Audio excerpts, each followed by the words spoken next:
الحمد لله الحمد لله وكفى والصلاة والسلام على عباده الذين اصطفى خصوصا على أفضلهم وخاتم النبيين محمد الأمين وعلى آله وصحبه أجمعين. أما بعد فقد قال الله تبارك وتعالى كما ورد في سورة الحجرات: أعوذ بالله من الشيطان الرجيم بسم الله الرحمن الرحيم. قالت الأعراب آمنا قل لم تؤمنوا ولكن قولوا أسلمنا ولما يدخل الإيمان في قلوبكم وَإِن تُطِيعُوا اللَّهَ وَرَسُولَهُ لَا يَلِتْكُم مِّنْ أَعْمَالِكُمْ شَيْئًا إِنَّ اللَّهَ غَفُورٌ رَّحِيمٌ. إِنَّمَا الْمُؤْمِنُونَ الَّذِينَ آمَنُوا بِاللَّهِ وَرَسُولِهِ ثُمَّ لَمْ يَرْتَابُوا وَجَاهَدُوا بِأَمْوَالِهِمْ وَأَنفُسِهِمْ فِي سَبِيلِ اللَّهِ أولئك هم الصادقون. قل أتعلمون الله بدينكم والله يعلم ما في السماوات وما في الأرض والله بكل شيء عليم. يمنون عليك أن أسلموا قل لا تمنوا علي إسلامكم بل اللہ یمن علیکم ان ہداکم للایمان ان کنتم صادقین. ان اللہ یعلم غیب السماوات والارض واللہ بصیر بما تعملون. وقال عز وجل كما ورد في سورة الصف: یا ایھا الذین آمنوا هل ادلکم علی تجارۃ تنجیکم من عذاب علیم تؤمنون باللہ ورسولہ وتجاہدون فی سبیل اللہ باموالکم وانفسکم ذالکم خیر لکم ان کنتم تعلمون. وقال عز وجل كما ورد في نفس السورة: ان اللہ یحب الذین یقاتلون فی سبیلہ صفا کأنہم بنیان مرصوص. صدق اللہ العظیم. وعن الحارث الاشعری رضی اللہ تعالی عنہ قال قال رسول اللہ صلی اللہ علیہ وسلم: انی آمرکم بخمس وفی روایت اللہ امرنی بہن بالجماعت والسمع والطاعت والہجرت والجہاد فی سبیل اللہ. رواہ امام احمد رحمہ اللہ. رب اشرح لی صدری ویسر لی امری واحلل عقدۃ من لسانی یفقہوا قولی. اللہم ربنا الہمنا رشدنا واعذنا من شرور انفسنا. اللہم ارنا الحق حقا وارزقنا اتباعہ وارنا الباطل باطلا وارزقنا اجتنابہ. اللہم نور قلوبنا بالایمان واشرح صدورنا للاسلام. اللہم وفقنا ان نجاہد فی سبیلک باموالنا وانفسنا. اللہم ارزقنا شہادۃ فی سبیلک. آمین یا رب العالمین. معزز حاضرین اور محترم خواتین، السلام علیکم ورحمۃ اللہ وبرکاتہ. ہمارا جو آج کا موضوع ہے وہ عنوان ہی سے نظر آ رہا ہے کہ طوالت طلب ہے. ایمان، اسلام اور اللہ کی راہ میں جد و جہد. سب سے پہلی بات اس ضمن میں یہ سمجھنی چاہیے کہ قرآن مجید میں ایمان اور اسلام اور مومن اور مسلم تقریباً ہم معنی اور مترادف الفاظ کے طور پر استعمال ہوئے، اگرچہ ایمان کا زیادہ تعلق انسان کے باطن سے ہے، اس کے ذہن سے ہے، قلب سے ہے، اور اسلام کا زیادہ تعلق اس کے عمل سے ہے، تاہم جس شخص کے دل میں ایمان ہے اور عمل میں اسلام ہے، اسے آپ مومن کہیں یا مسلم کہیں کوئی فرق واقع نہیں ہوتا۔ Call the rose by any name, it will smell as sweet۔ لیکن یہ کہ اگر دو اصطلاحیں ہیں قرآن کی اور ہمارے دین کی، تو لازماً ان میں کوئی فرق ہے، اور یہ جو آج ہم جس کا مطالعہ کر رہے ہیں، یہ مقام قرآن حکیم کا اہم ترین مقام ہے اس خاص مضمون کے اعتبار سے۔ یہ وضاحت میں نے اس لیے کر دی کہ خاص مضمون کے اعتبار سے کہ قرآن کا کوئی ایک لفظ بھی غیر اہم نہیں ہے، لیکن مختلف موضوعات کے اعتبار سے مختلف مقامات کو سب سے بڑھ کر اہمیت کا حامل قرار دیا جا سکتا ہے۔ تو خاص اس موضوع پر، ایمان اور اسلام کے فرق پر، یہ مقام قرآن حکیم کا اہم ترین مقام ہے۔ قالت الاعراب آمنا، یہ بدو لوگ کہہ رہے ہیں ہم ایمان لے آئے۔ قل لم تؤمنوا، اے نبی ان سے کہہ دیجئے تم ایمان ہرگز نہیں لائے ہو۔ شاید بعض حضرات سوچے یہ ہرگز کا لفظ تم نے کہاں سے ایڈ کر دیا؟ تو عربی میں فعل ماضی کی نفی کا ایک طریقہ یہ ہے کہ ماضی ہی کے صیغے پر ما کا اضافہ کر دے، ما آمنتم، تم ایمان نہیں لائے ہو۔ لیکن فعل مضارع سے قبل لم لایا جائے تو یہ ماضی کی نفی ہے انتہائی تاکیدی۔ لم تؤمنوا، ما آمنتم نہیں کہا، لم تؤمنوا، تم ہرگز ایمان نہیں لائے ہو۔ وَلَكِنْ قُولُوا أَسْلَمْنَا، ہاں یوں کہو کہ ہم اسلام لے آئے ہیں، یا ہم نے اطاعت قبول کر لی ہے، ہم نے سرنڈر کر دیا ہے، اسلام کی، اسلامی ریاست کی بالادستی قبول کر لی ہے۔ وَلَكِنْ قُولُوا أَسْلَمْنَا، اور اب دیکھیے نہایت تاکیدی نفی پہلے ہو چکی ہے، لم تؤمنوا، پھر مزید تاکید وَلَمَّا يَدْخُلِ الْإِيمَانُ فِي قُلُوبِكُمْ، ابھی تک ایمان تمہارے دلوں میں ہرگز داخل نہیں ہوا۔ یہ پھر لما، لم کا اضافہ ہے۔ یہ مقام ہے جہاں ان دونوں چیزوں کو بالکل علیحدہ کر کے ایک دوسرے کے مقابل میں لے آئے ہیں۔ ثابت ہوا ایمان کچھ اور ہے، اسلام کچھ اور ہے۔ ذرا نوٹ کر لیجئے کہ قرآن مجید میں یا اسلام کی اصطلاحات میں تین جوڑے ایسے ہیں کہ جن میں عام اور خاص کی نسبت ہے۔ ایمان خاص ہے، اسلام عام ہے، یعنی ہر مومن تو لازماً مسلم ہے، ہر مسلم لازماً مومن نہیں ہے۔ یہی معاملہ نبی اور رسول کا ہے۔ نبی عام ہے، رسول خاص ہے۔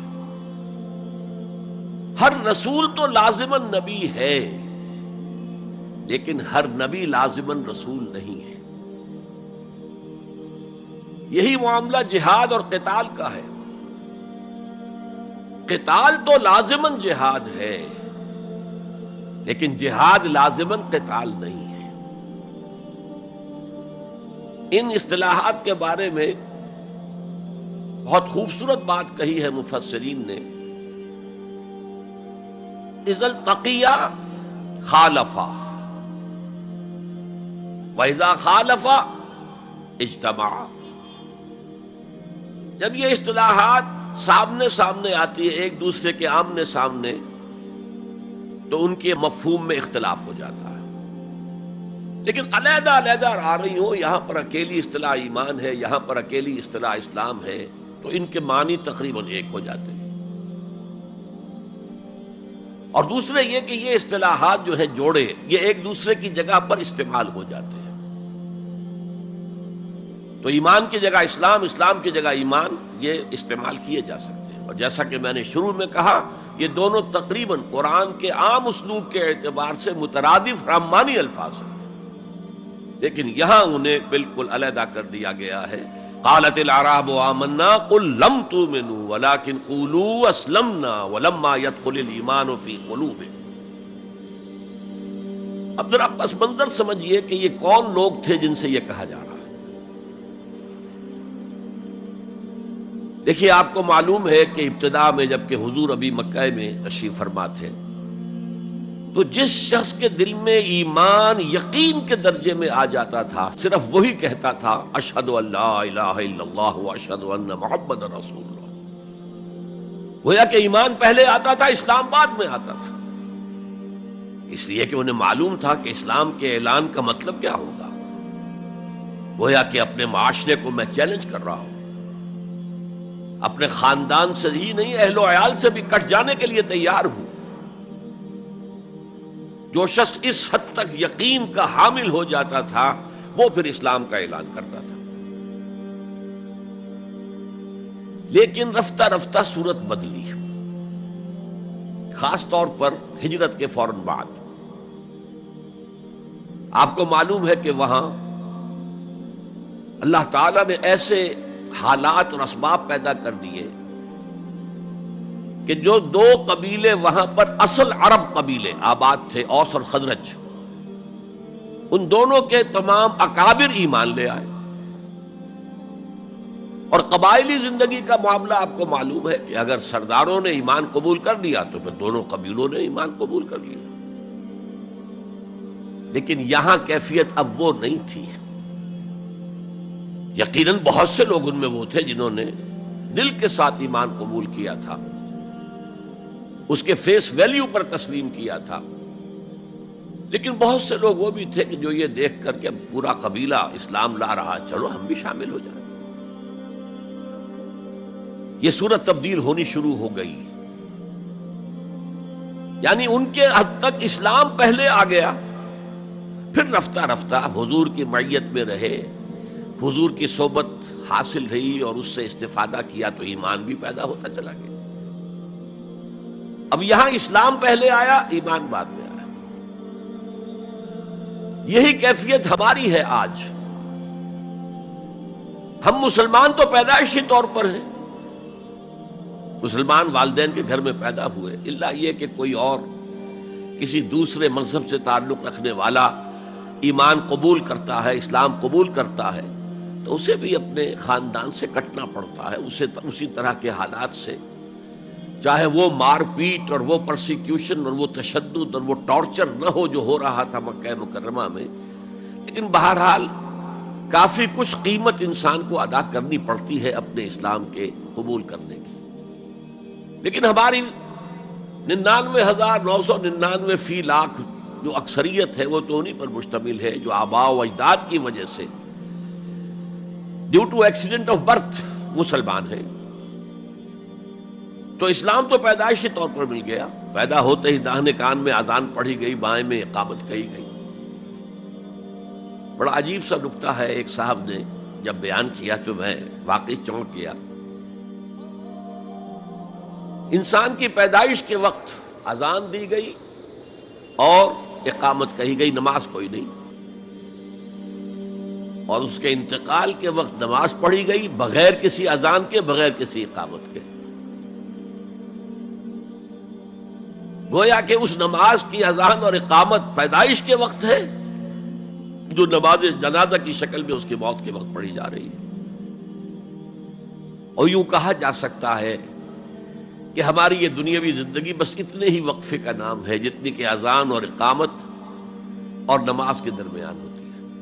بہرحال یہ جو صورتحال کی تبدیلی ہوئی، جس کو میں نے کہا کہ ہمارے ہاں یہ دوسری تبدیلی 100% موجود ہے،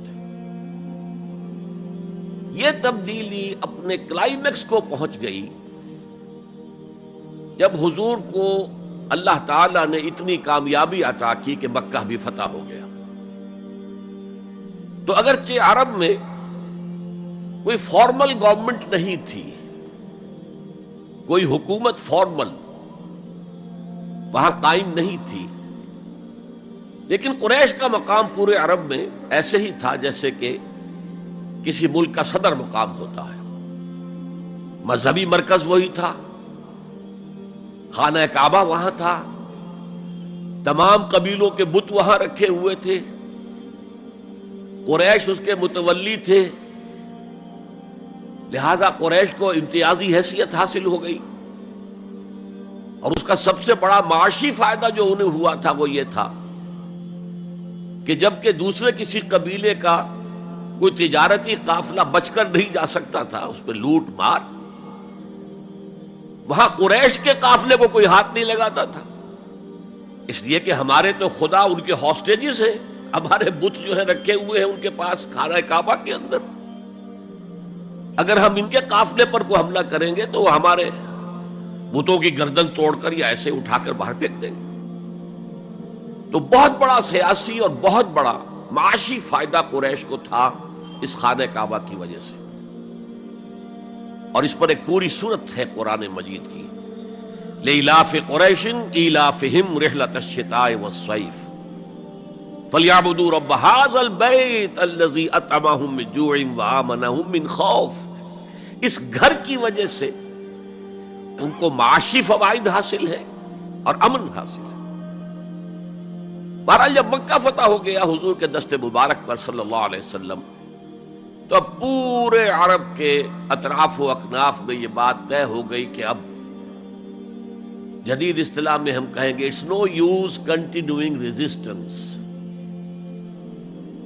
اب ہم کیا مخالفت کریں اور کیا اب آپ کا راستہ روکنے کی کوشش کریں، بات ختم ہو گئی جب مکے پر اب حضور کا قبضہ ہے صلی اللہ علیہ وسلم۔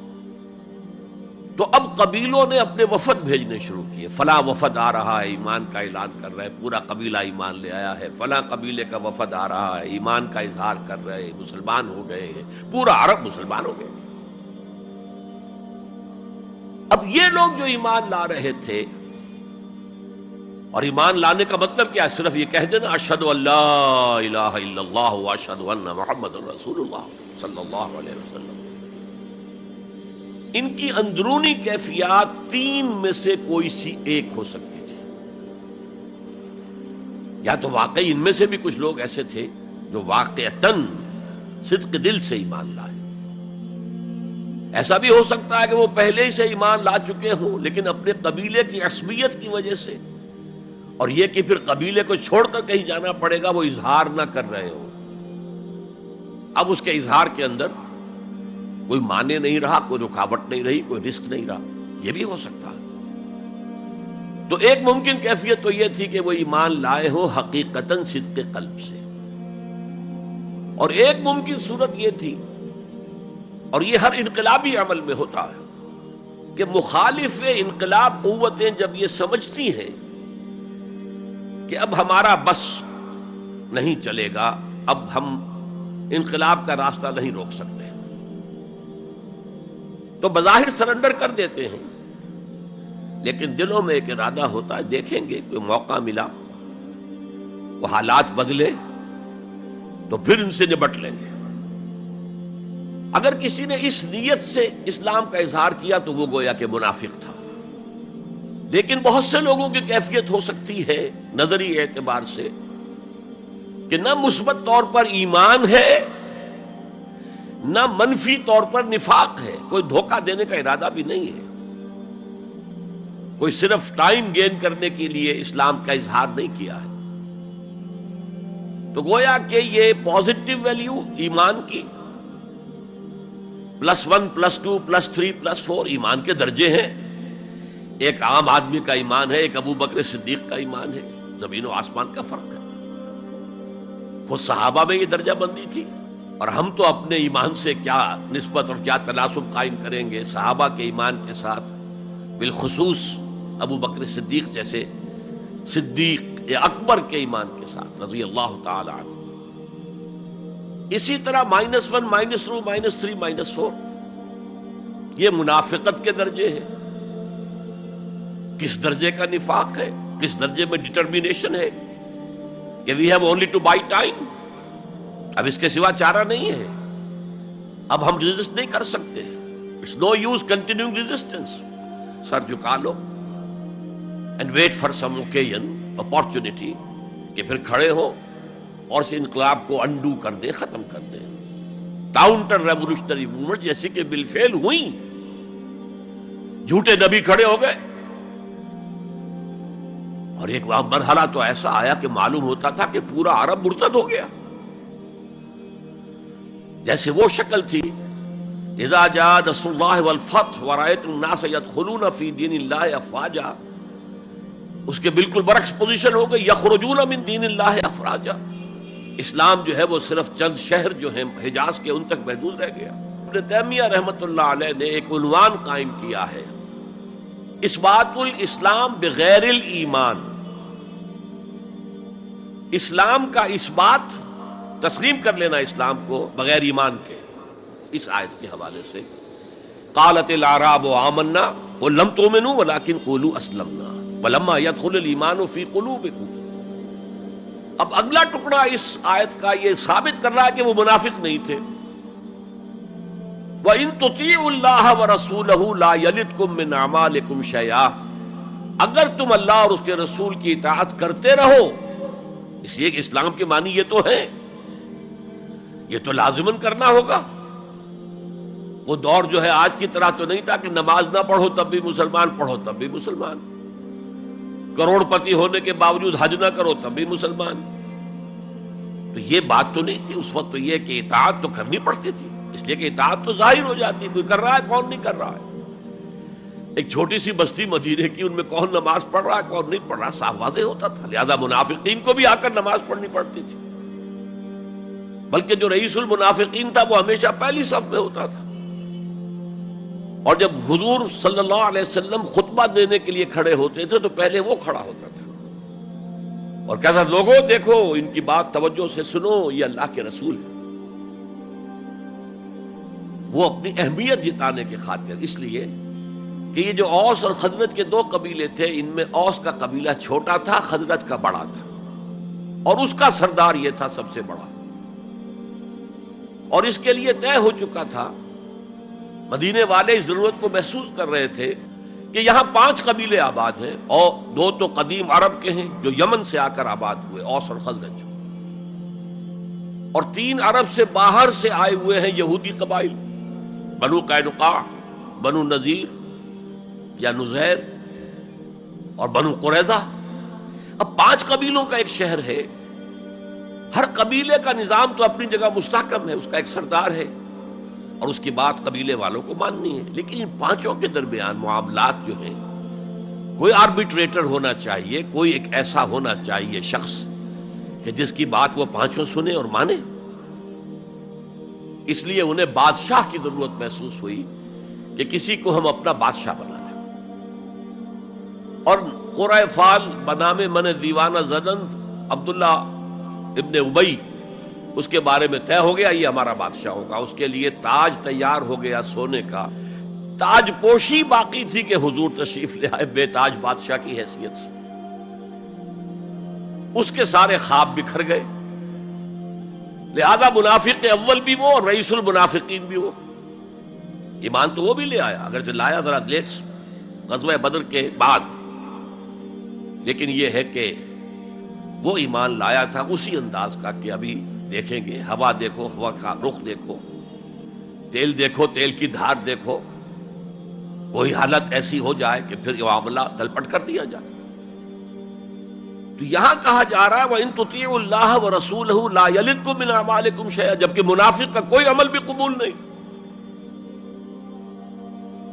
لیکن یہاں فرمایا گیا کہ اگر تم اللہ اور اس کے رسول کی اطاعت کرتے رہو گے تو اللہ تعالیٰ تمہارے اعمال کے اجر و ثواب میں کوئی کمی نہیں کرے گا. دیکھیے اصولی اعتبار سے بات یہ ہے کہ ایمان کے بغیر کوئی عمل جو ہے قبول نہ ہو. یہاں ایمان کے بغیر نیکیوں کے اعمال کے قبولیت کا اعلان کیا جا رہا ہے. گویا کہ یہ ایک خاص رعایت ہے، اس لیے آیت ختم ہو رہی ہے ان اللہ غفور الرحیم. اللہ غفور ہے، اللہ رحیم ہے. یہ اس کے شان غفاری کا صدقہ ہے، یہ اس کی شان رحیمی کا صدقہ ہے کہ اس حال میں بھی تمہارے اعمال اگر تم اطاعت کرتے رہو گے اللہ اور اس کے رسول کی تو اللہ قبول فرما لے گا. البتہ یہاں یہ نوٹ آف کوشن سامنے رہنا چاہیے کہ اطاعت جزوی نہیں، اطاعت کلی، پوری کی پوری اطاعت. 2 حکم بھی دیا گیا ہے، ماننا پڑے گا. جزوی اطاعت اطاعت نہیں ہے. Partial obedience is no obedience. اس لیے کہ اگر آپ نے ایک حکم قبول کر لیا، ایک نہیں کیا، تو جو نہیں کیا کیوں نہیں کیا؟ کہ وہ آپ کے نفس کو پسند نہیں. جو قبول کیا وہ کیوں کیا؟ کہ نفس نے الاؤ کر دیا آپ کو کہ ٹھیک ہے کر لو، کوئی حرج نہیں. دونوں حالتوں میں ویٹو تو نفس کے ہاتھ میں ہے. لہذا partial obedience is no obedience at all. چنانچہ اس پر جو وعید آئی ہے سورہ بقرہ کی آیت نمبر 85 میں، افتؤمنون ببعض الکتاب وتکفرون ببعض، تو کیا تم ہماری کتاب اور شریعت کے ایک حصے کو مانتے اور ایک کو نہیں مانتے؟ فما جزاء من یفعل ذلک منکم، تو جو کوئی بھی تم میں سے یہ روش اختیار کرے گا اس کی کوئی سزا نہیں ہے الا خزی فی الحیات الدنیا، سوائے اس کے کہ دنیا کی زندگی میں ذلیل اور خوار کر دیے جائیں. وَيَوْمَ الْقِيَامَةِ يُرَدُّونَ إِلَىٰ أَشَدِّ الْعَذَابِ، اور قیامت کے دن شدید ترین عذاب میں جھونک دیے جائیں.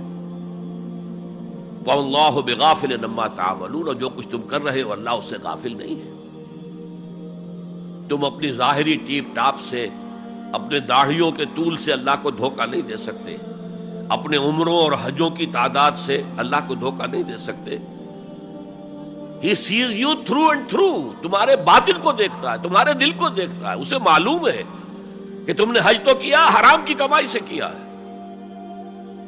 بہرحال یہ بڑی شدید وعید والی آیت ہے قرآن مجید میں کہ جس کا نقشہ ہماری نگاہوں کے سامنے آج دنیا میں مسلمانوں کی کیا وقت ہے، کیا حیثیت ہے.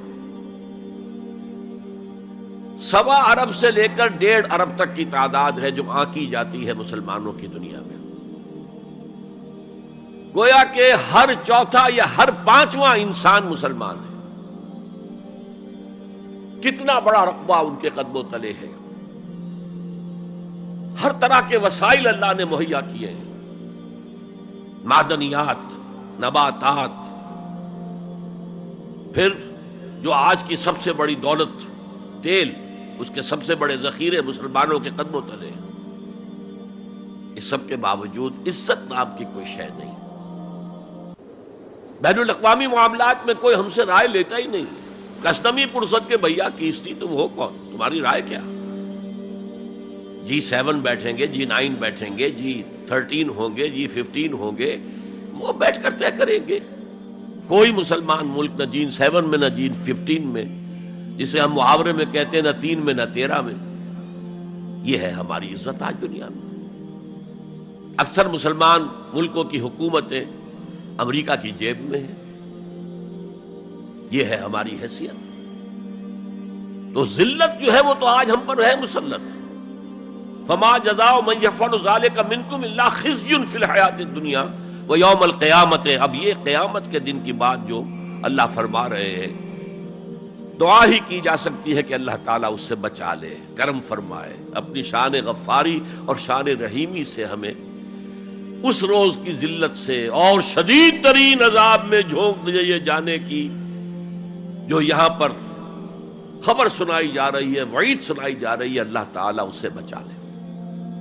تو اس آیت کو اب آپ سامنے رکھیے. البتہ ایک بات میں اور آپ سے عرض کر دوں کہ جو کیفیت اس آیت میں سامنے آئی ہے یہ مستقل نہیں رہ سکتی. اگر کوئی شخص واقعتاً چاہے آغاز میں اس کا دل پازیٹیولی ایمان سے خالی تھا،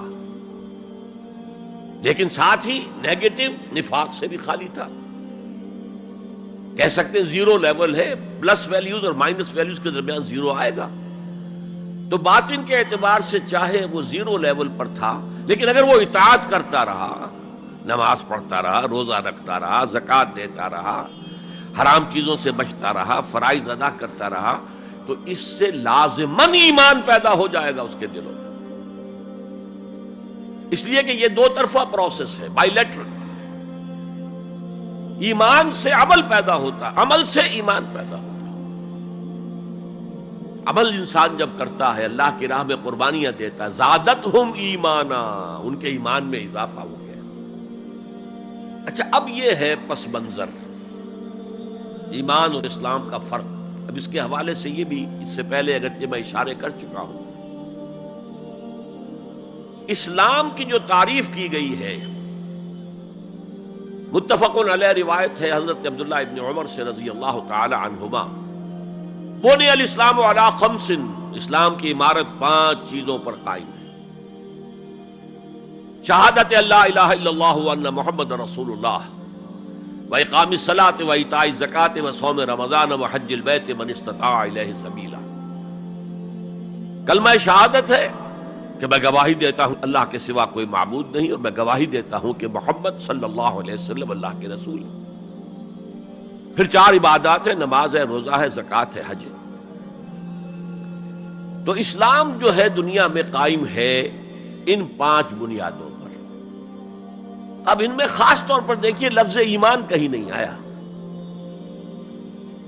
گویا کہ اسلام کی بنیاد اقرار باللسان پر ہے، اور دنیا میں کسی شخص کے مسلمان سمجھے جانے کا دار و مدار صرف اسی پر ہوگا.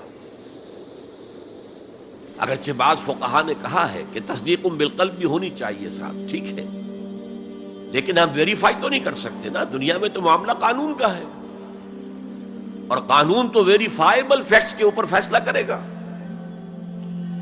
ہم نہ کسی کے ایمان کو ویریفائی کر کے سند دے سکتے کہ ایمان ہے، نہ کسی کے ایمان کی نفی کر سکتے. تو دنیا میں معاملہ سارا اسلام پر ہے.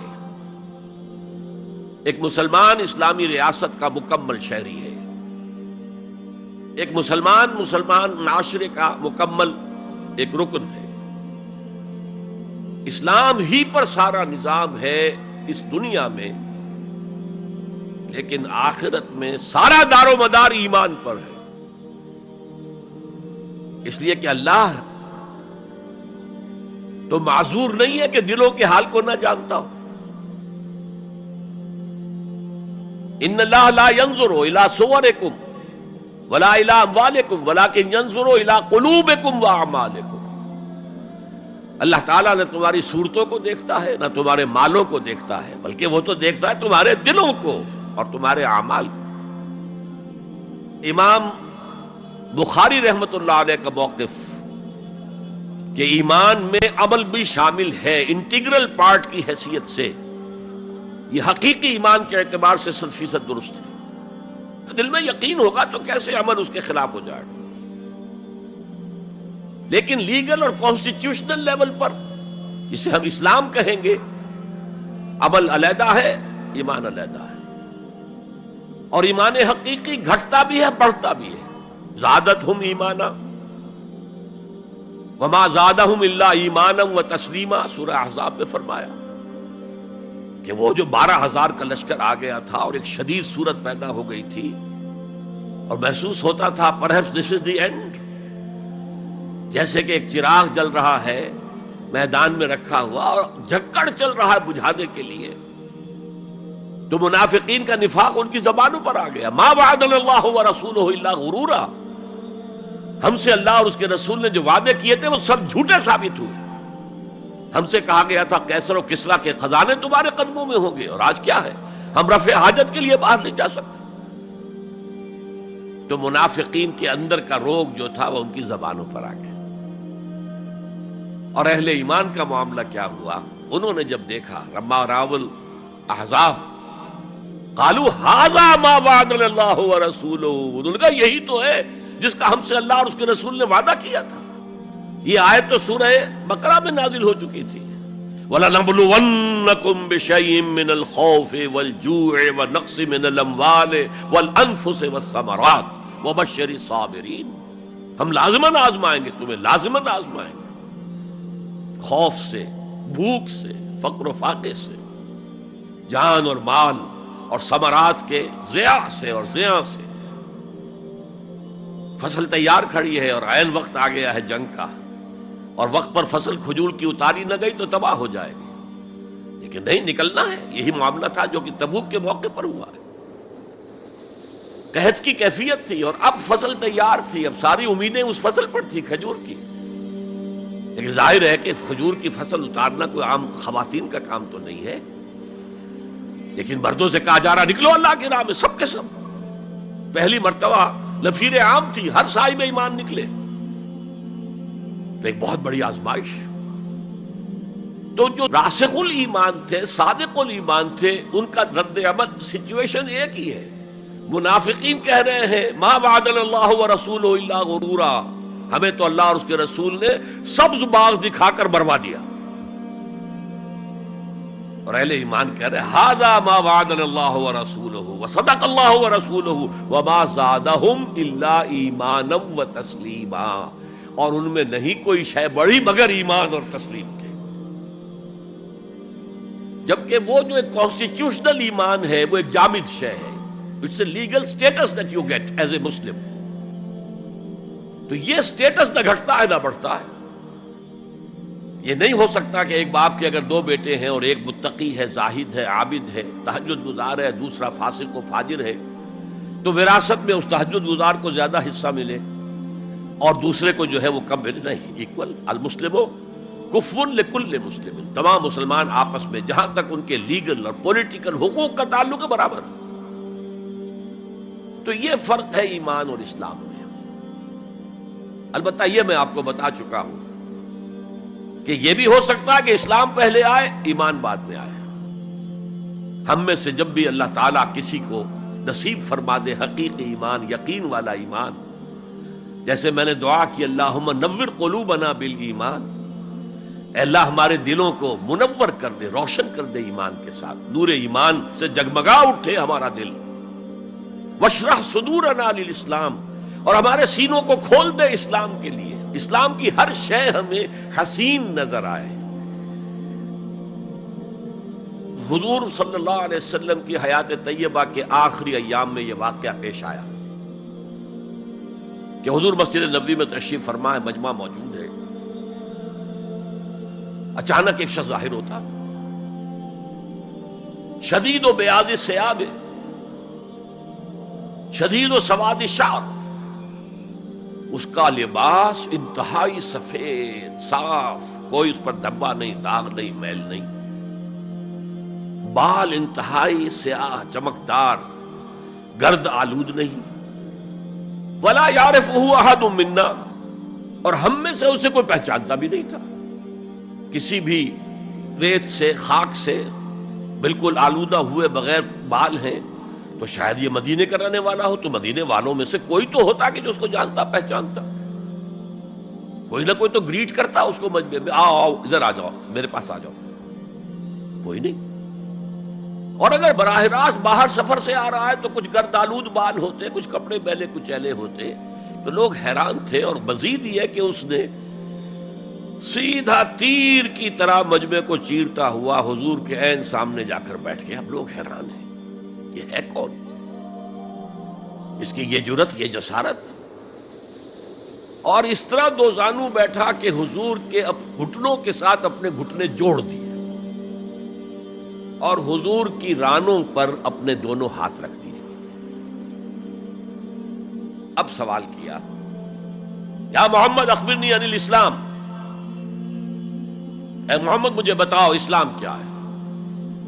حضور نے فرمایا وہی جو میں ابھی آپ کو حدیث سنا چکا ہوں، الاسلام ان تشہد اللہ الہ الا اللہ وان انا رسول اللہ وان تقیم الصلاۃ وتؤتی الزکاۃ وتصوم رمضان وتحج البیت ان استطعت الیہ سبیلا۔ پھر کہا اخبرنی عن الایمان، لیکن یہ کہ ان روایتوں میں بھی اس کو روایت کرنے والے بہت سے صحابہ ہیں، عبداللہ ابن عمر بھی ہیں، حضرت عمر خود بھی ہیں رضی اللہ تعالی عنہما، ابو ہریرہ بھی ہے، عبداللہ ابن مسعود بھی ہیں. چونکہ ایک مجمع میں واقعہ ہو رہا تھا نا، تو مجمع کے اندر تو بہت سے لوگ سن رہے ہیں. اگرچہ جیسے آج بھی ہوگا کہ میں جو بات کہہ رہا ہوں، آپ میں سے بہت سے حضرات میری ساری بات سن کر اگر کہیں جا کر رپورٹ کریں گے تو ان کی باتوں میں اختلاف ہو جائے گا. لہذا اس حدیث کی روایت میں اختلاف ہے. بعض روایت تو یہ ہے کہ پہلے پوچھا اخبرنی علی الایمان، پھر پوچھا اخبرنی علی الاحسان یا علی الاسلام. اور یہ جو حضرت عمر کی روایت ہے اس میں ہے سب سے پہلے آپ نے پوچھا اخبرنی عن الاسلام، پھر دوسرا سوال آیا اخبرنی عن الایمان. اچھا، اس کے بعد ایک دو سوال اور بھی کیے، اب میں تفصیل میں نہیں جا سکتا. پھر وہ شخص چلا گیا. حضور نے کہا ذرا اس کو بلانا واپس، تو دیکھا تو کہیں بھی نہیں. زمین کھا گئی، آسمان و چکر لے گیا، اللہ جانے. تب حضور نے فرمایا اوہ یہ جبرائیل تھے جو تمہیں تمہارا دین سکھانے آئے تھے. یعلمکم دینکم اذ لم تسألوہ، جبکہ تم نے اس کے بارے میں سوال نہیں کیا. اور یہ پہلی بار ہے کہ میں جبرائیل کو پہچان نہیں سکا. انسانی شکل میں وہ آئے اور میں پہچان نہیں پایا، ورنہ اکثر حضرت دہیہ کلبی کی شکل میں آتے تھے انسانی صورت میں. جب بھی حضرت جبرائیل آتے تھے، حضرت دہیہ کلبی جو ہے وہ بہت ہی حسین جوان رانا، ان کی شکل میں آتے تھے. بہرحال یہ اتنا اہم مسئلہ ہے کہ اس کو کلیئر کرنے کے لیے کہ دودھ کا دودھ پانی کا پانی علیحدہ ہو جائے. ایمان کیا ہے، اسلام کیا ہے. دنیا کا نظام اسلام پر ہے، ایمان پر نہیں ہے. آخرت کا معاملہ ایمان پر ہے، اسلام پر نہیں ہے. کوئی شخص مسلمانوں کا بہت بڑا قائد ہو، بہت بڑا لیڈر ہو، لیکن ہو سکتا ہے آخرت میں زیرو ہو. میں حدیث سنا چکا ہوں آپ کو. ایک شخص دنیا میں شہید سمجھا جا رہا تھا، ایک شخص دنیا میں بہت بڑا عالم سمجھا جا رہا تھا، ایک شخص دنیا میں بہت بڑا سخی سمجھا جا رہا تھا، اور اللہ نے سب کے دعوے جو ہیں ان کی نفی کر دی. تم نے جنگ کی تھی اس لیے لیقال جریء کہا جائے، بہت ہی جری آدمی ہے صاحب، بہت بہادر آدمی، کیا کہنے اس کے. لیقال سخی، بھائی بڑا سخی آدمی ہے، سخاوت کے دریا بہا دیے اس نے. بھائی بہت بڑا عالم ہے، اس سے علم کا کتنا جو ہے لوگوں کو فیض پہنچا ہے. وقد قیل، یہ تمہارا مقصود تھا، وہ مقصود دنیا میں حاصل ہو چکا، تمہاری شہرت کے ڈنکے بج چکے، اب یہاں تمہارے لیے کچھ نہیں. اور پھر اللہ حکم دے گا اور فرشتے منہ کے بل گھسیٹتے ہوئے اسے جہنم میں جھونک دیں گے. تو وہ اسلام وہاں کام نہیں آئے گا. بلکہ اسلام کیا، اسلام پر اتنی اضافی خوبیاں بھی کام نہیں آئیں گی اگر دل میں ایمان نہیں اور اس کے نتیجے میں نیت درست نہیں. حقیقت البر پر ہم گفتگو کر چکے ہیں، نیکی کی اصل حقیقت کیا ہے. اسی موضوع پر اصل میں امام ابو حنیفہ جو فقیہ ہے، ان کی کوئی کتاب اور تصنیف فقہ پر نہیں ہے. وہ سارے ان کے شاگردوں کے فتاوی ہیں جو بعد میں مرتب ہوئے. ہاں ان کی ایک تصنیف ہے الفقہ الاکبر، بڑی فقہ جو میجر ایشوز ہیں. مسلمان کون ہے، اور مسلمان گناہ کبیرہ کرے تو کافر ہو جاتا یا نہیں ہو جاتا. بعض احادیث سے ثابت ہوتا کہ وہ تو کافر ہو گیا، ایمان سے محروم ہو گیا. میں وہ حدیث سنا چکا ہوں آپ کو، واللہ لا یؤمن واللہ لا یؤمن واللہ لا یؤمن. خدا کی قسم وہ شخص مومن نہیں، خدا کی قسم وہ شخص مومن نہیں، خدا کی قسم وہ شخص مومن نہیں. صحابہ لرز گئے، کانپ گئے. قیل من یا رسول اللہ، حضور کس کے بارے میں ارشاد فرما رہے ہیں؟ فرمایا الذی لا یامن جارہ بوائقہ، وہ شخص کہ جس کی ایذا رسانی کی وجہ سے اس کا پڑوسی چین میں نہیں ہے، امن میں نہیں، سکون میں نہیں. تو بظاہر تو نتیجہ نکلا کہ ایمان کی اتنی نفی ہو رہی تو کافر ہے. اور یہی سب سے بڑی غلطی جو سب سے پہلا فرقہ پیدا ہوا اسلام میں، وہ تو اسی بنیاد پر ہوا تھا. خوارج کا موقف یہی تھا، گناہ کبیرہ کا مرتکب کافر ہے، اور کافر ہے تو گویا کہ مرتد ہے، اور مرتد ہے تو واجب القتل ہے. اس کا مال بھی تم پر مباح ہے کہ لے لو اور قبضہ کر لو، اس کی بیویاں بیٹیاں بھی تم پر مباح ہے کہ انہیں اپنی کنیزیں بنا لو. حالانکہ بڑے متقی لوگ تھے خوارج. حضرت علی کو بہرحال ان سے جنگ کرنی پڑی. 4000 خوارج جو ہیں جنگ نہروان کے اندر قتل ہوئے، اور پھر خوارج کی تکفیر پر امت کا اجماع ہوا کہ وہ دائرہ اسلام سے خود خارج ہو گئے. ان موضوعات پر امام ابو حنیفہ کی تسلیم اپنی ہے، گناہ کبیرہ سے بھی کوئی شخص کافر نہیں ہوتا. بہرحال ہمارا جو اصل موضوع ہے اس کی طرف میں آ رہا ہوں. اسلام اور ایمان کو جب علیحدہ علیحدہ اس طرح کر دیا، نیچرلی اب ایک سوال پیدا ہوتا ہے کہ پھر مومن کو ڈیفائن کیجئے. ہو از اے مومن؟ We want to be acknowledged as مومنز. کیا پری ریکویزٹس ہیں، کیا شرائط ہیں؟ یہ دیکھیے ربط آیت بالآیت.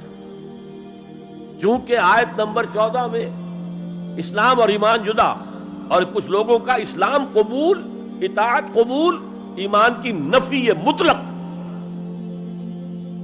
لم تؤمنوا ولما يدخل الایمان فی قلوبکم. تو اس پس منظر میں نیچرل کوسچن ہے جو اٹھتا ہے، مومن کون ہے؟ ڈیفائن کیجیے. اور یہ آیت اگلی اس اعتبار سے قرآن مجید کی اہم ترین آیت ہے. A comprehensive definition of who is a مومن، جس کو اصطلاح میں کہا جاتا ہے جامع و مانع تعریف. جامع اور مانع تعریف، کسی چیز کو ڈیفائن کریں اس طریقے سے کہ کوئی شے جو اس کے باہر ہے وہ اس میں داخل نہ ہو جائے، اور کوئی شے جو اس کا جز ہے باہر نہ رہ جائے. جامع بھی ہو، اس کے تمام اجزاء اس میں آ جائیں، اور مانع ہو کہ کوئی شے جو اس سے مناسبت نہ رکھتی ہو اس میں شامل نہ ہو سکے. جامع و مانع تعریف مومن کی وہ اس آیت میں، آیت نمبر 15. انما المؤمنون الذین آمنوا باللہ ورسولہ ثم لم یرتابوا. اب یہاں بھی وہ اسلوب حصر ہے، انما. اور حصر کا مفہوم میں کئی دفعہ سمجھا چکا ہوں کہ آپ کہیں کہ زید عالم ہے، اس سے دوسروں کے علم کی نفی نہیں ہوئی، اور بھی ہو سکتے ہیں. زید ہی عالم ہے تو دوسروں کی نفی ہو گئی کہ اس مجمع میں صرف ایک عالم ہے اور وہ زید ہے، باقی کوئی عالم نہیں. اسے حصر کہتے ہیں. تو میں نے چونکہ کہا ہے کہ most comprehensive definition of who is a مومن، اس کا آغاز بھی حصر سے ہے، اس کا اختتام بھی حصر پر ہے. انما کلمہ حصر ہے، اور آخر میں اولئک ھم الصادقون، وہ بھی اسلوب حصر ہے. انما المؤمنون الذین آمنوا باللہ ورسولہ ثم لم یرتابوا. مومن تو صرف وہ ہے جو ایمان لائے اللہ پر اور اس کے رسول پر، پھر شک میں ہرگز نہیں پڑے. یہ پھر لم آ گیا، یہاں مرتابو نہیں آیا، لم یرتابو، ہرگز شک میں نہیں پڑے. یہ واحد مقام قرآن کا جہاں پر کہ یہ لفظ اضافی طور پر آیا ہے ایمان کے بعد. ثم لم یرتابو، یرتابو بنا ریب سے، شک. الف لام میم ذالک الکتاب لا ریب فیہ.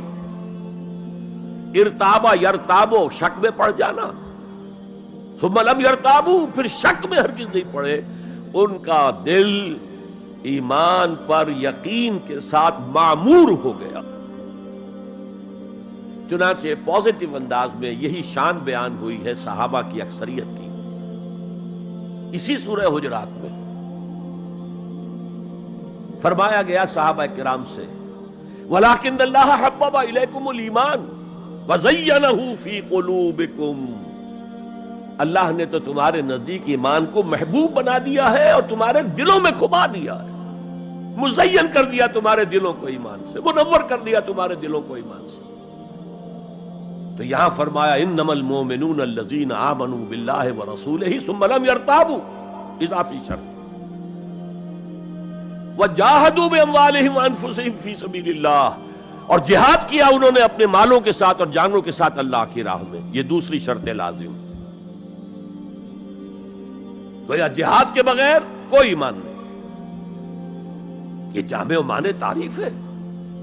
اولئک ھم الصادقون، صرف یہ لوگ سچے ہیں. یہ اگر دعویٰ کریں آمنا تو ٹھیک ہے، ان کا دعویٰ صحیح ہے، درست ہے، لیکن یہ دو پری ریکوزٹس پورے کرنے ہوں گے. اب اس کو میں سمجھانے کے لیے کہا کرتا ہوں کہ دیکھیے یہ 5 ارکان تو اسلام کے ہو گئے، کلمہ شہادت، نماز، روزہ، حج، زکوٰۃ. اس میں جب حقیقی ایمان دلوں میں اتر جائے گا تو ایک تو رکن یہاں اضافی ہو جائے گا، یقین قلب. صرف گواہی نہیں، صرف وربل اٹیسٹیشن نہیں، یقین قلب بھی. اور دوسرا عمل میں آ جائے گا جہاد فی سبیل اللہ. وہ پانچوں ارکان قائم رہیں گے. اسلام عام ہے، ایمان خاص ہے، تو اسلام کے 5 ارکان تو ہیں موجود، وہ تو شامل رہیں گے. اگرچہ ظاہر بات ہے جب دل میں یقین پیدا ہو جائے گا تو اب نماز کی شان کچھ اور ہوگی. ایک ہے چھدا اتارا جا رہا ہے، بس نماز ایک فقہی جو ہے وہ ہم نے ادا کر دی ہے، جس کو کہا گیا ہے کہ جیسے مرغا ٹھونگے مارتا ہے ایسے سجدے کیے ہیں اور گئے. ایک نماز وہ ہوگی جسے حضور نے کہا الصلاۃ معراج المومنین. تو ایمان حقیقی کے ساتھ نماز کی شان کچھ اور ہوگی، اور ایک اس رسمی سے اسلام کے ساتھ نماز کی شان کچھ اور ہوگی. لیکن وہ 5 ارکان قائم رہیں گے، 2 کا اضافہ ہو جائے گا. شہادت کے بعد اس کے ساتھ یقین قلبی، اور ان 4 عبادات کے ساتھ جہاد فی سبیل اللہ. یہ جو رے آف لائٹ کا جو اسپیکٹرم بنتا ہے اسے پرزم میں سے جب گزارے تو 7 روشنیاں نظر آتی ہیں. وہ تو نظر آتی ہیں، 2 اور بھی ہیں جو نظر نہیں آتی. Ultraviolet, infrared. یہ الٹرا وائلٹ ہے اور یہ انفرا ریڈ ہے جہاد والی، جس میں جانیں دینی پڑتی ہے، خون کا معاملہ بھی آتا ہے. یہ گویا کہ حقیقی ایمان کے 7 ارکان ہو جائیں گے، 5 جمع 2. تب وہ شخص مومن کہلانے کا مستحق ہوگا. قُلْ أَتُعَلِّمُونَ اللَّهَ بِدِينِكُمْ. اے نبی ان سے کہیے تم اللہ کو بتانا چاہتے ہو، جتلانا چاہتے ہو اپنا دین. میں چونکہ ہریانہ میں پیدا ہوا تھا، حصار میں، تو وہاں کی جو مقامی بولی تھی اس کی کچھ چیزیں یاد ہیں. تھوتھا چنا باجے گھنا. جو چنا اندر سے خالی ہو گیا، کیڑا کھا چکا ہے، اس کے اندر آواز زیادہ ہو جاتی ہے. خالی برتن زیادہ آواز دیتا ہے، برتن بھرا ہوا ہے تو ظاہر بات ہے ڈل ہو جائے گی. تو وہاں تھوتھا چنا، کھوکھلا چنا، باجے گھنا، اس کی آواز جو ہے زیادہ آتی ہے. تو جن کے دلوں میں وہ ایمان نہیں تھا وہ بڑھ چڑھ کر کے ہم دیکھیے جی ہم تو اسلام لے آئے، ہم تو بغیر لڑے بھڑے اسلام لے آئے. حضور ہمارے ساتھ تو خصوصی معاملہ ہونا چاہیے، ہمیں زکوٰۃ میں سے خصوصی حصہ ملنا چاہیے. یہ جو وہ جتلاتے تھے اپنے دین کو، تو فرمایا قُلْ أَتُعَلِّمُونَ اللَّهَ بِدِينِكُمْ. کیا اللہ کو اپنا دین جتلا رہے ہو؟ وَاللَّهُ يَعْلَمُ مَا فِي السَّمَاوَاتِ وَمَا فِي الْأَرْضِ. اللہ کو تو معلوم ہے جو کچھ آسمانوں میں ہے اور جو کچھ زمین میں ہے. وَاللَّهُ بِكُلِّ شَيْءٍ عَلِيمٌ. اللہ تو ہر چیز کا جاننے والا ہے.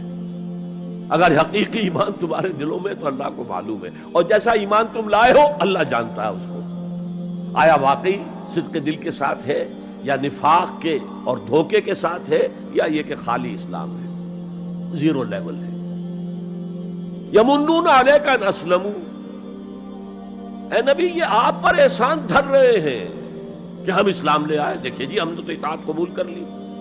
آپ نے قریش سے تو اتنی جنگیں کی ہیں، فلاں سے تو اتنی جنگیں کی ہیں، آپ کے ساتھ ہی اتنے شہید بھی ہوئے، ہم نے تو جنگ نہیں کی، ہم ایسے ہی مان لے آئے ہیں. تو گویا کہ احسان ہے ہمارا. یمنون علیک، مننا یمنو احسان دھرنا. یمنون علیک ان اسلموا قل لا تمنوا علی اسلامکم. کہہ دیجئے مجھ پر اپنے اسلام کا احسان مت دھرو. بل اللہ یمن علیکم ان ہداکم للایمان. بلکہ اللہ تم پر احسان دھرتا ہے کہ تمہیں اسلام کا راستہ دکھا دیا ہے.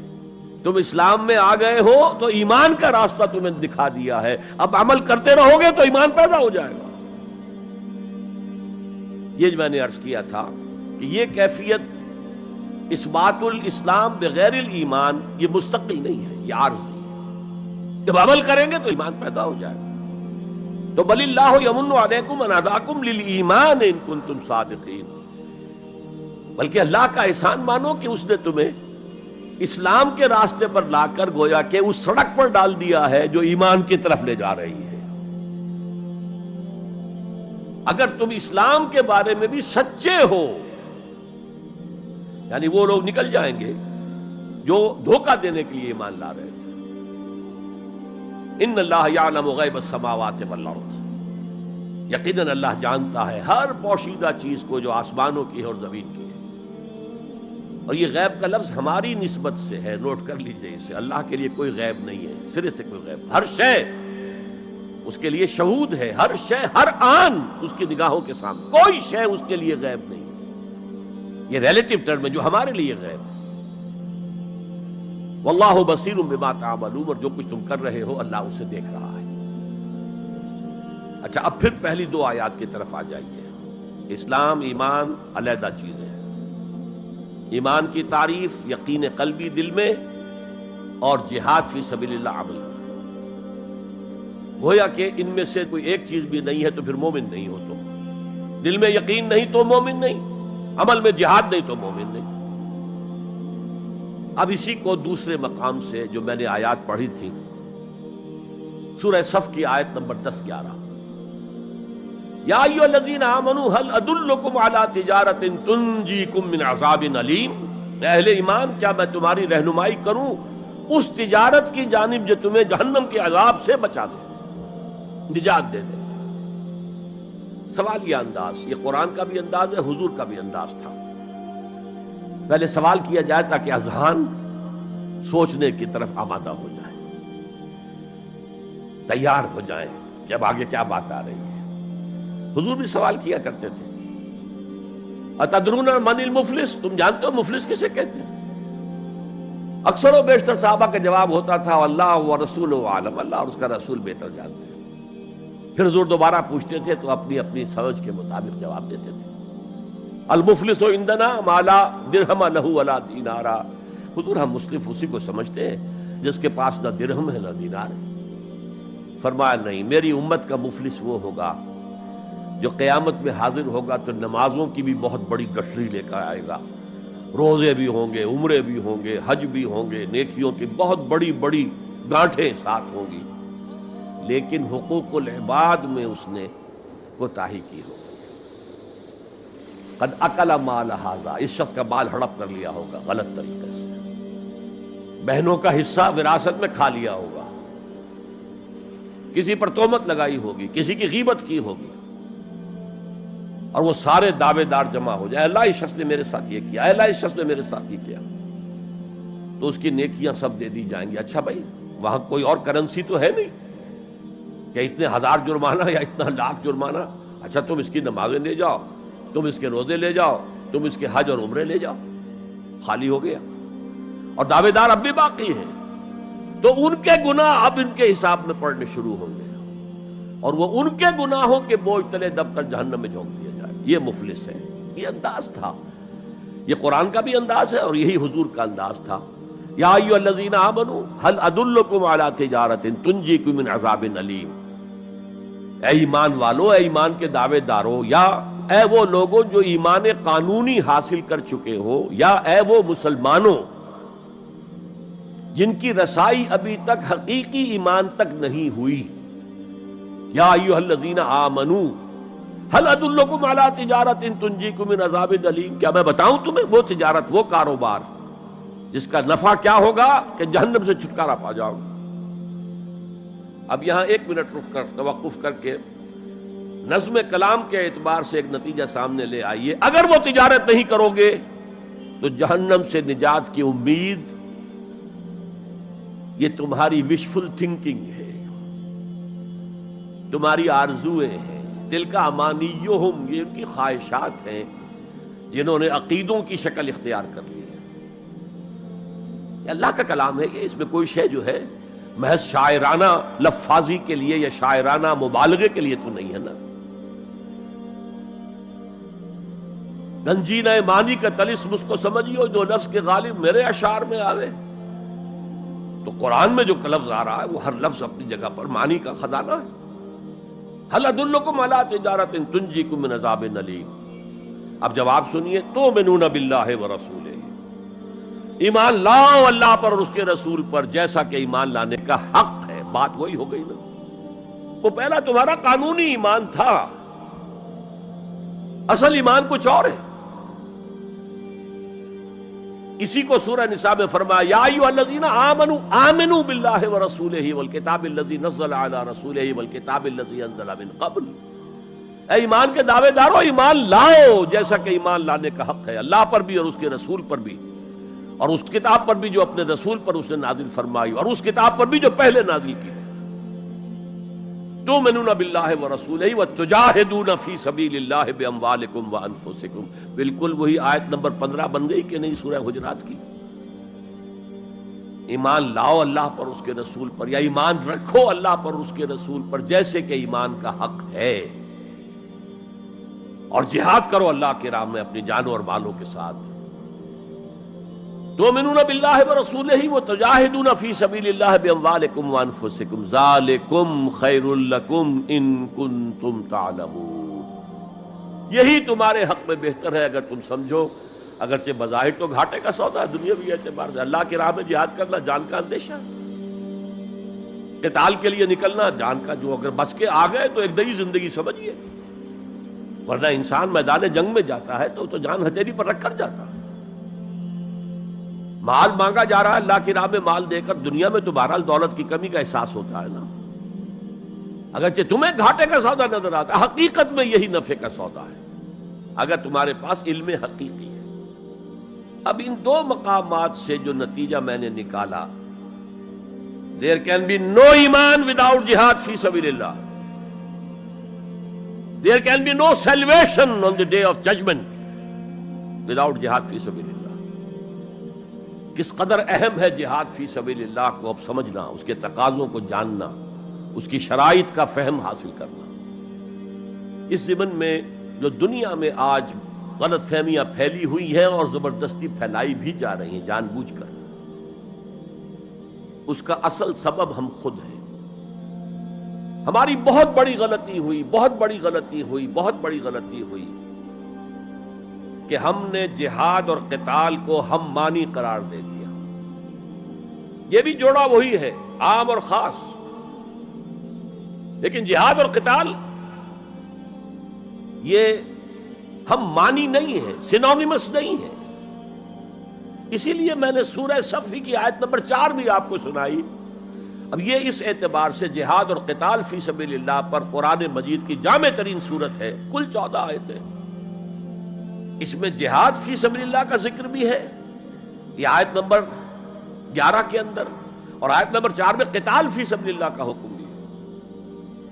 ان اللہ یحب الذین یقاتلون فی صفا صفا کانہم بنیان مرصوص، اللہ کو محبوب تو وہ بندے ہیں اس کے جو اس کی راہ میں جنگ کرتے ہیں صفیں باندھ کر، گویا کہ سیسا پلائی ہوئی دیوار ہے۔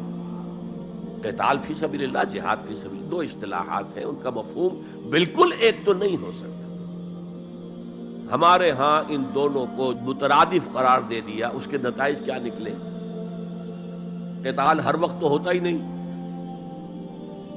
لہذا جہاد ثانوی شے ہو گیا، اس کی اہمیت ہی نہیں رہی ہے،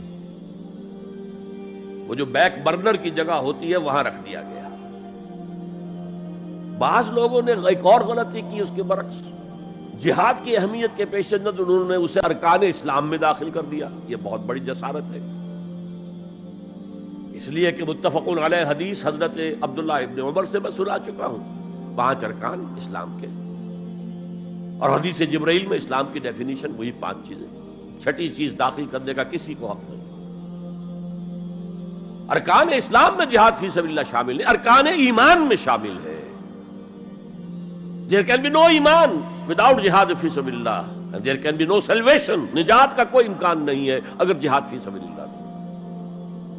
ہم نے مترادف بنا کر ایک طرف تو سیکنڈری حیثیت دے دی اس کو، اور اس سے ستم بالائے ستم، مسلمان جنگ کرے وہ جہاد فی سبیل اللہ ہے۔ مسلمان بادشاہ ہے، زانی ہے، شرابی ہے، بدماش ہے، عیاش ہے، اور وہ صرف کسی اپنے پڑوسی غیر مسلم ملک پر حملہ کر رہا ہے تاکہ اس کی ریونیوز بڑھ جائیں، اس کی آمدنی بڑھ جائے، اس کی عیاشیوں کا میں اضافہ ہو جائے، وہ اور زیادہ بڑے محل بنائے، تو اس کی جنگ جہاد فی سبیل اللہ ہوگی۔ ہم نے بدنام کیا جہاد فی سبیل اللہ۔ اب غیر مسلم تو یہ سب کچھ دیکھتے ہیں، جہاد کسے کہتے ہیں، اسی کے اعتبار سے پھر مفہوم ان کے سامنے آتا۔ یہ مغالطہ ہم نے ڈالا، اس کے نتائج آج ہم بھگت رہے ہیں۔ اب سمجھیے مثبت طور پر جہاد فی سبیل اللہ ہے کیا، اس کے مراحل کیا ہیں۔ ایک 9 سٹوریڈ بلڈنگ کا آپ تصور کریں گے جس کی نویں منزل پر جا کر قتال آئے گا، اس سے پہلے نہیں. لیکن اس سے بھی پہلے لفظی معنی کیا ہے جہاد کے؟ جہاد کا لفظ بنا جوہد سے. جوہد کے معنی کوشش، جد و جہد اردو میں عام بولتے ہیں، اور آج کے عنوان میں بھی جد و جہد ہی کا لفظ استعمال ہوا ہے. لیکن جیسا کہ میں نے کہا تھا، مختلف ابواب میں آنے سے معنی بدلتے ہیں. جہاد یا مجاہدہ، جوہد یک طرفہ ہے، کوشش، کسی کام کے لیے آپ کوشش کر رہے ہیں. To exert yourself for something, for some objective.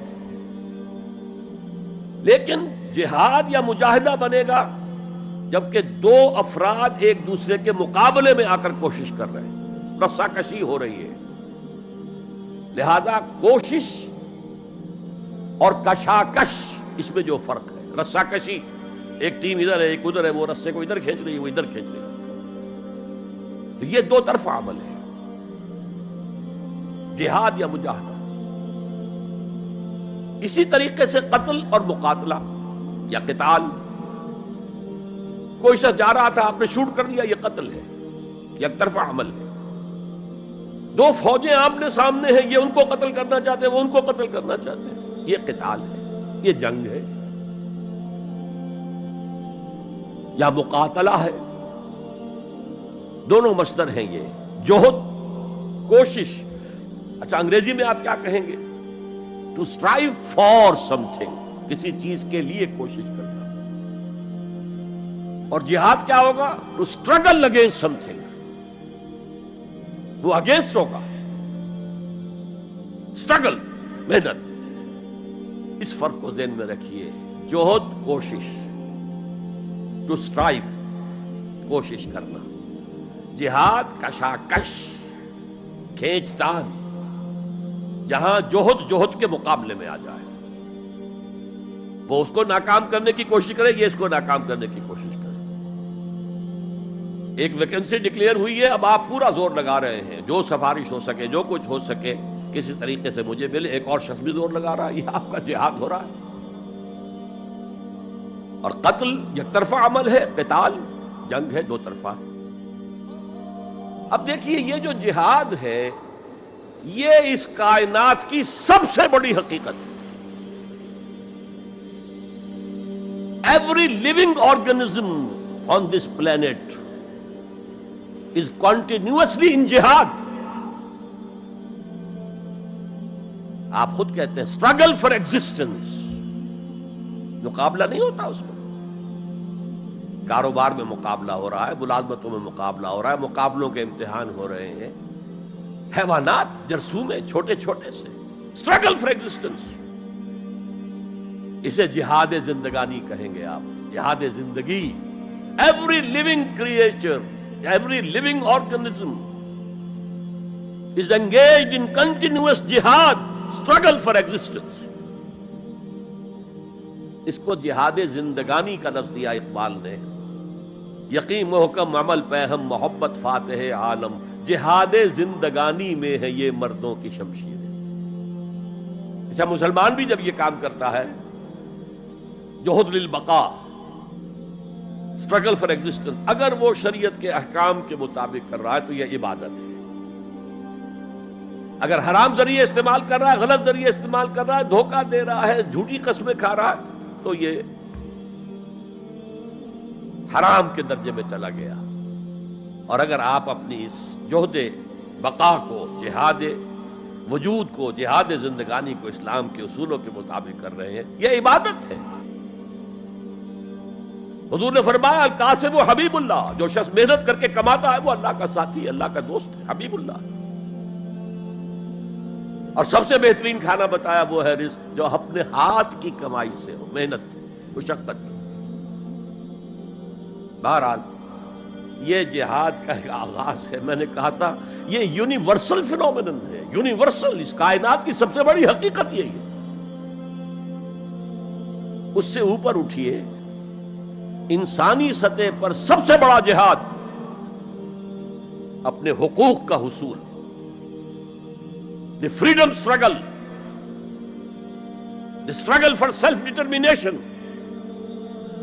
کوئی قوم آ کر آپ پر حاکم ہو گئی، اس سے نجات حاصل کرنا، یہ جہاد فی سبیل الحریت. فی سبیل کسے کہتے ہیں؟ For the cause of, in the cause of.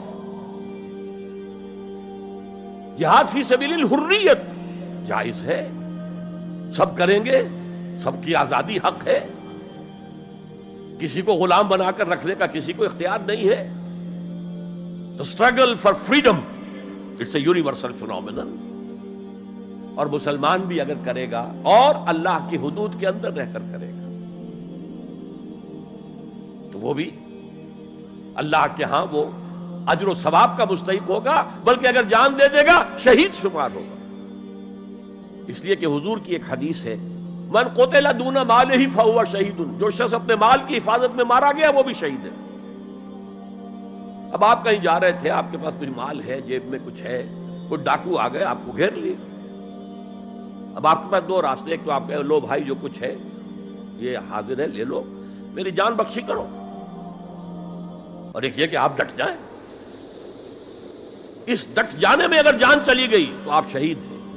من قتل دون مال ہی، تو مال سے تو 1000 گنا بڑی شے ہے حریت فی سبیل الحریہ. لیکن ہم نے کیا غلطی کی؟ فریڈم سٹرگل کو بھی جہاد فی سبیل اللہ کہہ دیا.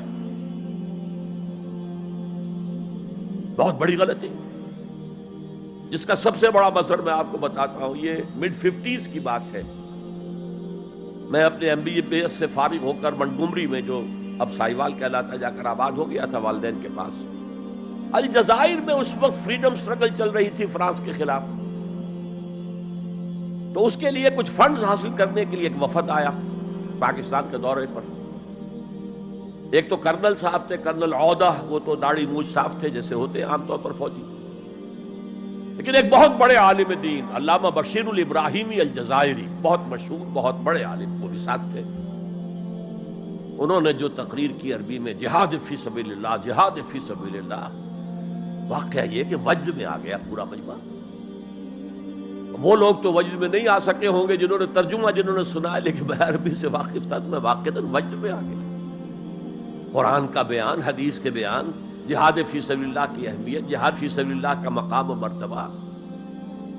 اچھا جو بھی ہو سکا پیسے ہم نے جمع کیے، کمیٹی بنائی، تھیلی پیش کی.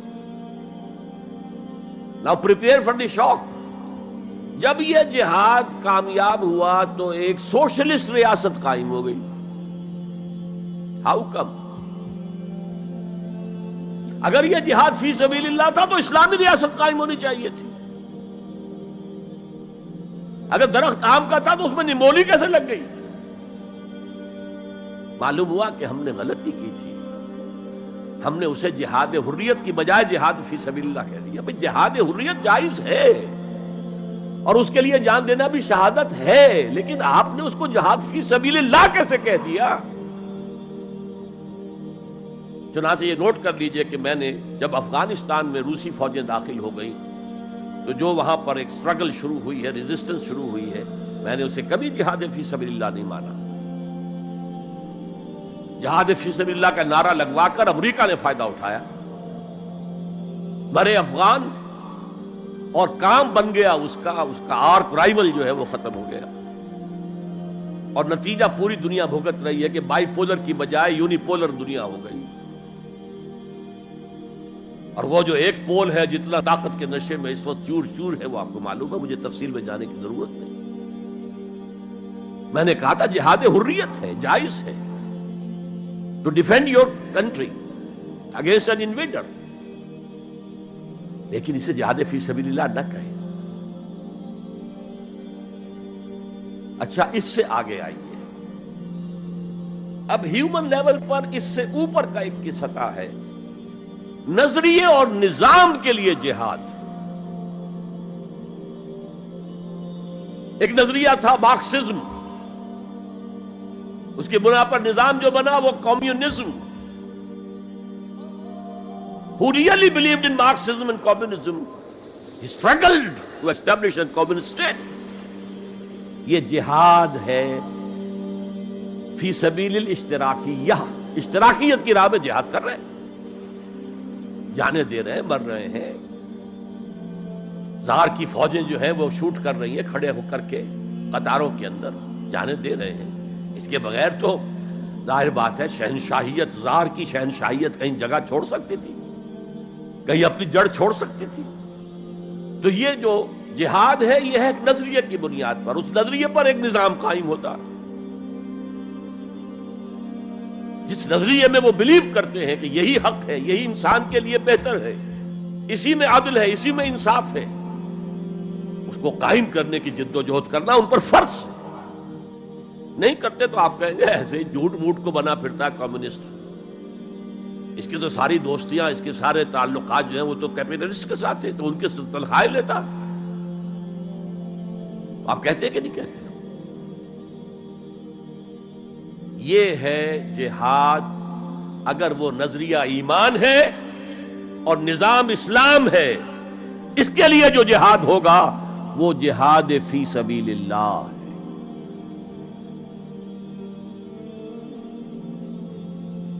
کسی اور مقصد کے لیے یہ جہاد کو آپ جہاد فی سبیل اللہ نہیں کہہ سکتے۔ آپ ڈیموکریسی کے قیام کے لیے کسی بادشاہت کو ختم کر کے ڈیموکریسی کا نظام قائم کرنا چاہتے ہیں، جہاد ہے، جہاد فی سبیل الدیمقراطیہ، جہاد for the cause of democracy, جہاد فار دی کاز آف اشتراکیت۔ اسی معنی میں قرآن مشرکین مکہ کو بھی مجاہد قرار دیتا تھا، وہ تھے مجاہدین فی سبیل الشرک، جانے نہیں دے رہے تھے، کیا قربانیاں نہیں دے رہے تھے؟ وہ اپنے عقیدے کے لیے، اپنے نظریے کے لیے، اپنے نظام کے لیے جانے دے رہے تھے۔ تو یہ ہے جہاد نظریے اور نظام کے لیے۔ پھر میں تیسری مرتبہ دوہرا رہا ہوں، اگر وہ نظریہ ایمان ہے اور نظام اسلام کا ہے، قائم کرنا پیش نظر ہے، تو وہ ہے جہاد فی سبیل اللہ۔ اب اس کے 3 لیولز ہیں، اور ہر لیول پر 3 سب لیولز ہیں۔ سب سے پہلا جہاد فی سبیل اللہ کا مرحلہ ہے کہ ایمان دل میں آ گیا تو ایک کشاکش اندر شروع ہو جائے گی۔ میں اگر فرائیڈ کی اصطلاح استعمال کروں تو ایگو اور ایڈ یا لبیڈو میں تصادم ہوگا۔ آپ کے نفس کی خواہش کچھ اور ہے، ایمان کہتا ہے غلط، کشاکش ہوگی کہ نہیں؟ یہ اندرونی جہاد ہے اپنے نفس کے خلاف۔ جیسے فرعون نے کہا تھا الیس لی ملک مصر وہذہ الانہار تجری من تحتی، کیا میں بادشاہ نہیں ہوں مصر کا؟ مصر کی حکومت میری نہیں ہے؟ اور کیا یہ ساری نہریں جو ہیں میرے نظام کے تحت نہیں چل رہی؟ اسی طرح برا نہ مانیے، ہمارا نفس کہتا ہے یہ جسم میرا ہے، میری ملکیت ہے، اٹس مائی ڈومین، میری خواہش پوری کرنی ہوگی۔ جیسے اس نے کہا میں نہیں جانتا کوئی خدا ہے میرے سوا اور میرے اوپر، میں نہیں مانتا۔ نفس بھی کہتا میں نہیں ماننے کو تیار، کیا حلال ہے کیا حرام ہے، کیا جائز ہے کیا ناجائز، میری خواہش پوری کرو۔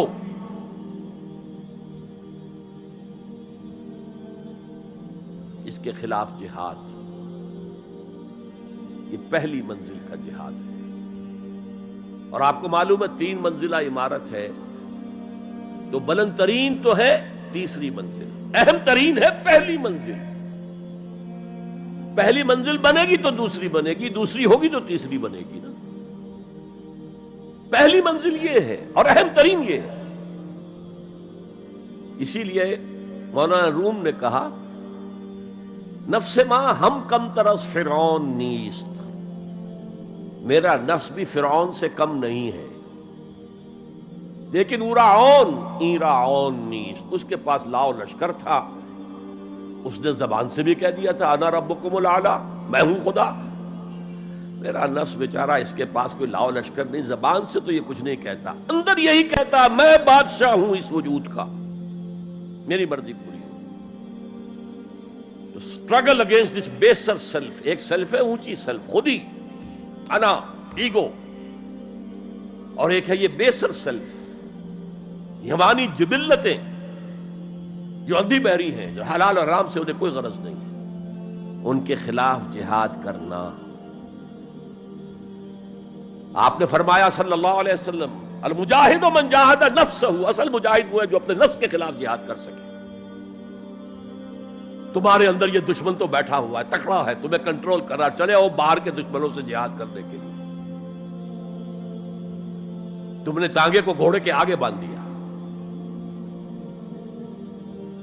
اور ایک دفعہ حضور سے پوچھا گیا، ای الجہاد افضل یا رسول اللہ، اے اللہ کے رسول سب سے افضل جہاد کون سا ہے؟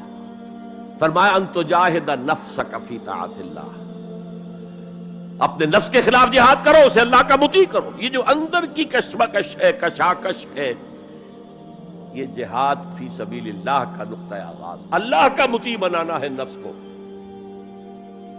اس کے ساتھ دو سب لیول اور ہیں۔ اس نفس کو بھڑکانے والی ایک قوت ہے انویزیبل، اور ویزیبل بھی ہے۔ انویزیبل قوت سب سے بڑی ابلیس، شیطان لعین، اور اس کے چیلے چانٹے جنات میں سے،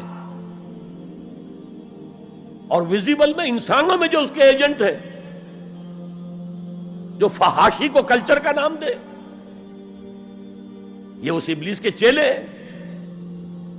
ان کے خلاف جہاد نہیں کریں گے آپ، اگر آپ ان کے خلاف ایگریسو ایٹیٹیوڈ اختیار نہیں کریں گے تو آپ ان کے دباؤ میں آ جائیں گے۔ ان الشیطان لکم عدو فاتخذوہ عدوا، اے لوگوں یہ شیطان تمہارا دشمن ہے، اس کو اپنا دشمن سمجھو۔ وہ تمہیں سبز باغ دکھاتا ہے، بدی کو مزین کر کے دکھاتا ہے، اچھے اچھے نام اس کے رکھ دیتا ہے، اور تمہیں آمادہ کرتا ہے بدی کے ارتکاب پر۔ نہیں، وہ تمہارا دشمن ہے۔ افتتخذونہ وذریتہ اولیاء من دونی، تم مجھے چھوڑ کر اسے اور اس کے چیلے چانٹوں کو تم اپنا دوست بناتے ہو۔ نہیں، شیطان کے خلاف جنگ کرو۔ اور تیسرا اس پر سب لیول کیا ہے؟ معاشرہ اگر بگڑا ہوا ہے، اس کا عمومی رجحان برائی کی طرف ہے، تو سوشل پریشرز آپ کو ادھر دھکیلتے ہیں۔ جیسے کہ اگر کوئی موب جا رہا ہے تو اس کے ساتھ چلنا تو بہت آسان ہے، وہ خود ہی آپ کو دھکیلتا ہوا لے جائے گا۔ اس کے خلاف چلنا بہت مشکل کام ہو سکتا ہے۔ آپ بڑی زور لگا کے 4 قدم آگے بڑھیں، پھر کوئی ریلا آئے 10 قدم پیچھے لے جائے۔ تب دو ہی راستے ہیں، زمانہ بات و سازت تو بعد زمانہ بے ساز۔ یا تو پیسو معاملہ ہے، زمانہ تمہارے ساتھ سازگاری نہیں کرتا، چھوڑو تم زمانے کے ساتھ سازگاری اختیار کر لو، چلو تم ادھر کو ہوا ہو جدھر کی۔ ایک یہ ہے کہ نہیں، زمانہ بات و سازت تو بعد زمانہ ستیس۔ زمانہ اگر تمہارے ساتھ سازگاری نہیں کر رہا تو زمانے سے جنگ کرو، لڑو، ریزسٹ کرو۔ تو 3 جہاد ہو گئے فرسٹ لیول کے، 3 سب لیولز۔ نفس امارہ، اڈ، لیبیڈو، نفس حیوانی کے خلاف جہاد، اس کو بھڑکانے والے، وسوسہ اندازی کرنے والے، اس میں پھونکے مارنے والے، شیطان اور اس کی ذریت مانوی اور ذریت نسلی، جنات اور انسانوں میں جو اس کے ایجنٹ ہیں، ان کے خلاف جہاد، معاشرے کے خلاف ایک سٹرگل۔ اب یہ 3 جہاد آپ نے کر لیے، اللہ توفیق دے ہم میں سے ہر ایک کو، تو اب یہ جہاد آپ کے جسم سے باہر نکلے گا، خارج میں آئے گا۔ دوسری منزل ہے نظریاتی تصادم۔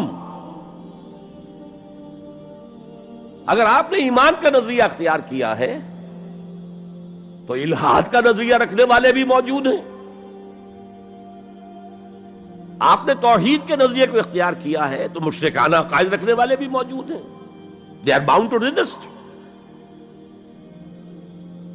اس کے خلاف جہاد کرنا ہوگا، محنت کرنی ہوگی، اپنی بات کو دلائل سے ثابت کرنا ہوگا، اپنی بات کو اچھے انداز میں، حسن اسلوب سے لوگوں کے دلوں تک پہنچانا ہوگا۔ ظاہر بات ہے وقت لگے گا، جان کھپے گی، اور اگر آپ انتہائی سنسیئر ہیں، یہ آپ کا ایک لائف لانگ اور ہول ٹائم جو ہے آپ کی انگیجمنٹ ہوگی ہے. اینڈ ٹائم از منی.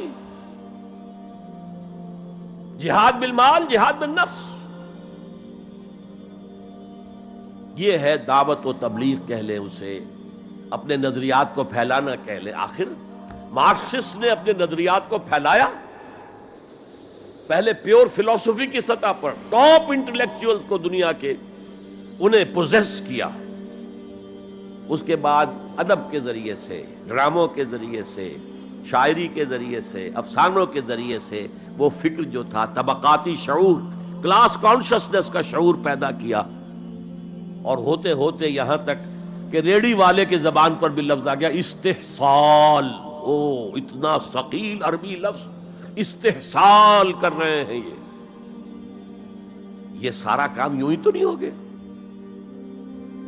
کتنے ادیبوں نے، کتنے ڈرامہ نویسوں نے، کتنے شاعروں نے اس فلسفے کو پھیلایا ہوا. اچھا، اس کے بھی 3 سب لیولز ہیں. ہر انسانی معاشرہ 3 سطح کے لوگوں پر مشتمل ہے.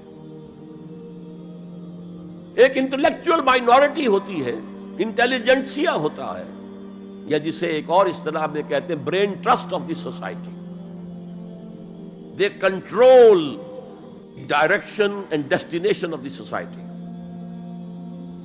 ہوتے ہیں مائنورٹی، مائنیوٹ مائنورٹی، لیکن ان کا اور پوری قوم کا جو باہمی رشتہ ہے وہ کیا ہے؟ جیسے یہ دماغ اور پورا جسم. میری ٹانگیں مجھے لے کر چل سکتی ہیں، دوڑ سکتی ہیں، اگرچہ اب میں دوڑ نہیں سکتا گھٹنوں کے آپریشن کے بعد، لیکن بہرحال دوڑا بھی کرتا تھا. لیکن کدھر جانا ہے اس کا فیصلہ یہاں ہوتا ہے.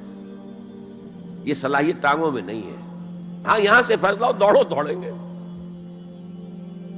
ہاتھ پکڑ سکتا ہے کسی چیز کو، کس کو پکڑے کس کو نہ پکڑے. ہو سکتا ہے کہ آپ نے ہاتھ بڑھا بھی دیا ہو، کسی کو لکڑی سوکھی سمجھ کر آپ جو ہے جنگل کے اندر سے ایندھن جمع کر رہے ہیں، اچانک آنکھ نے دیکھا وہ تو حرکت کر رہی ہے، فوراً اطلاع گئی، ارے یہ تو سانپ معلوم ہوتا ہے، یہاں سے حکم آیا ہاتھ کھینچ لو، فوراً کھینچ لیا. تو کنٹرول تو یہ کر رہا ہے نا. ماسز کسی معاشرے کی نہ ڈائریکشن معین کر سکتے ہیں، نہ اس کی ڈیسٹینیشن کا فیصلہ کر سکتے ہیں. یہ اس کا انٹیلیجنسیا ہے، یہ اس کا برین ٹرسٹ ہے، یہ اس کا انٹلیکچوئل ایلیٹ ہے. لہذا اس نظریاتی تصادم میں بھی پرائرٹی نمبر 1 وہ طبقہ ہے. اگر وہ آپ کے نظریات کے قائل نہیں ہوں گے، حامل نہیں ہوں گے، there can be no collective change in this society. افراد کچھ مل جائیں گے آپ کو، افراد کے اندر ہوتے ہیں جو قبول کر لیتے ہیں بس، لیکن معاشرہ ان کے کنٹرول میں. اور اس سطح کے لوگوں کو دعوت دینا، تبلیغ کرنا آسان کام نہیں. آپ کو دلیل سے بات کرنی ہوگی، آپ کو ان کے نظریات کا تجزیہ کرنا ہوگا، اس میں کتنا حصہ غلط ہے، کتنا صحیح ہے. ان کے دماغوں میں مارکسزم گھسا ہوا ہے، ان کے دماغوں میں فرائیڈزم گھسا ہوا ہے، ان کے دماغوں میں ڈارونزم گھسا ہوا ہے، ان کے دماغوں میں لاجیکل پازیٹیوزم گھسا ہوا ہے. ہاں، کچھ لوگ رہے ہیں آئیڈیلسٹ بھی. ایک ہندوستان میں مسلمان پیدا ہوا آئیڈیلسٹ فلسفی علامہ اقبال، اور دوسرے ہندو رادھا کرشنن، بہت بڑے آئیڈیلسٹ، اس میں کوئی شک نہیں. اور ان کو اللہ نے لمبی عمر بھی دی، تو انہوں نے جو تصانیف فلسفے پر لکھی ہیں علامہ اقبال نہیں لکھ پائے. تو یہ جو طبقہ ہے یہ عام واعظ و نصیحت سے اثر قبول نہیں کرتا. Because there is a barrier in their minds, in their brains. You have to pierce through that barrier, and only then you can approach their hearts. ان کے دلوں تک رسائی نہیں ہو سکتی براہ راست جب تک کہ یہ خول جو ہے، یہ نظریاتی خول، اس کو پیئرس نہ کیا جائے. اور اس کو پیئرس کرنا آسان نہیں ہے. کچھ ذہین نوجوان، فطین نوجوان، اعلیٰ صلاحیتوں والے نوجوان اپنی پوری زندگی اسی کام کے لیے وقف کریں کہ ایک طرف ان جدید علوم و نظریات کو گہرائی میں اتر کر پڑھنا ہے اور سمجھنا ہے. جب تک آپ ان نظریات کو جانیں گے نہیں، نفی کیسے کریں گے؟ آپ کیسے آج تجزیہ کریں گے کہ اس میں یہ حصہ صحیح ہے یہ حصہ غلط ہے؟ اور دوسری طرف قرآن کی گہرائی میں غوطہ زنی کرنی ہے تاکہ ہدایت جو اللہ کی آئی ہوئی ہے اس کو آپ اچھی طرح سمجھیں، اور پھر اس نور کی روشنی میں پھر آپ لوگوں کو ان چیزوں کے خلاف متنبع کریں کہ اس میں یہ غلطی ہے، اس میں یہ غلطی ہے، اکنامکس کی یہ تھیوری غلط ہے، باطل ثابت ہو چکی ہے، ڈارونزم جو ہے وہ بایولوجی کے میدان میں شکست دیا جا چکا ہے۔ لیکن یہ کہ یہ تو کام کرنا جو ہے it's a lifelong affair. اب ظاہر بات ہے آپ کے علم میں شاید ہو کہ جب مارکس کتاب لکھ رہا تھا داس کیپیٹال تو اسے فاقے آ رہے تھے، اسے کچھ سپورٹ کرتا تھا اینجلز، لیکن یہ کہ کچھ عرصہ ایسے بھی ہوا ہے کہ وہ بھی سپورٹ نہیں کر سکتا، لیکن پھر اس کی کتاب نے دنیا کو پوزیس کیا ہے، اس کے فلسفے نے لوگوں کو اپنی گرفت میں لیا ہے، تبھی تو پھر انقلاب برپا ہوا۔ اسی طریقے سے جب تک کہ کچھ نوجوان اسے اپنا پوری زندگی کا کیریئر نہیں بنائیں گے، اس کا کوئی امکان نہیں ہے کہ اس طبقے میں آپ کوئی ڈینٹ بھی ڈال سکے۔ اور اگر یہ نہیں ہوگا تو society as a whole, the state as a whole will never accept any change. اس سے نیچے آئیے، عوام الناس، ان کے دماغ کلین سلیٹ کی طرح ہے، اس میں نہ کوئی خناس ڈارونزم کا بھرا ہوا ہے، نہ فرائیڈزم کا ہے، نہ مارکسزم کا ہے، کچھ بھی نہیں، کلین سلیٹ ہے۔ اس کو واعظ و نصیحت کے ذریعے سے ایسی بات جو از دل خیزت بر دل ریزت، دل سے اٹھے دل پہ اتر جائے، سادہ ترین زبان میں بھی بات کرو وہ قبول کریں گے، بس صرف اس کی ایک شرط ہے، آپ کا عمل بھی گواہی دے رہا ہو کہ آپ واقعی جو کہہ رہے ہیں اس پر خود بھی عمل پیرا ہے۔ یہ اگر پہلی منزل آپ سر کر آئے ہیں تب تو ٹھیک ہے، اگر پہلی منزل آپ نے سر نہیں کی اور آپ شروع ہو گئے مبلغ کی حیثیت سے، تو ایسا مبلغ جو ہے وہ اسلام کو بدنام کرے گا۔ وَمَنْ أَحْسَنُ قَوْلًا مِّمَّنْ دَعَا إِلَى اللَّهِ وَعَمِلَ صَالِحًا وَقَالَ إِنَّهُ مِنَ الْمُسْلِمِينَ۔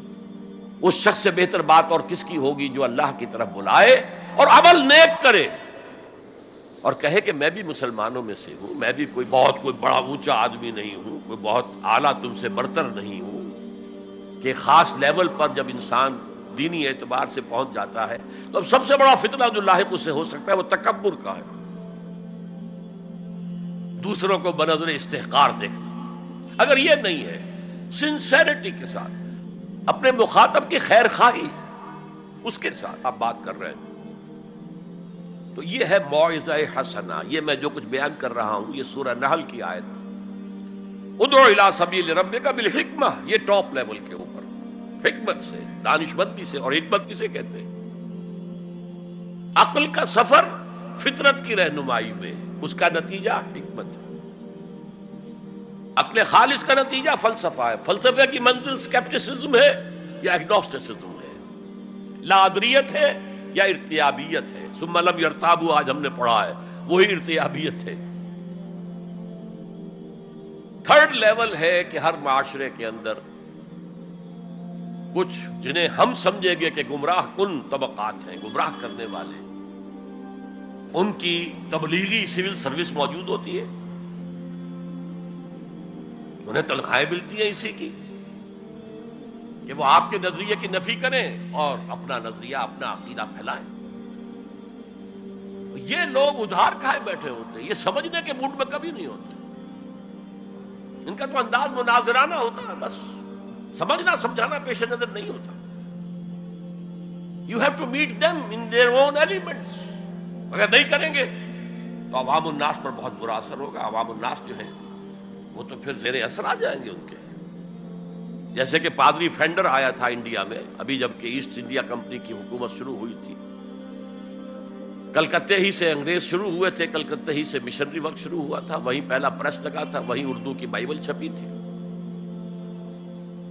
اور اس نے تمام مسلمان علماء سے مناظرے کیے، بنگال کے، بہار کے، یو پی کے، سب کو ہراتا ہوا، شکست دیتا ہوا دلی پہنچ گیا، اور دلی کی جامع مسجد کی سیڑھیوں پر کھڑے ہو کر اس نے اعلان کیا، اے مسلمانوں، میں وہاں سے یہاں تک آ گیا ہوں، تمہارا کوئی عالم میرا مقابلہ نہیں کر سکا۔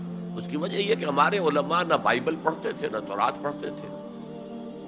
ان کا اصل سبجیکٹ تھا فقہ، اس لیے کہ انہیں سرکاری جو حکومت مسلمانوں کی تھی اس کے اندر قاضی اور مفتی کے عہدے اور قاضی اور خطیب جامع مسجد کے یہ عہدے تھے.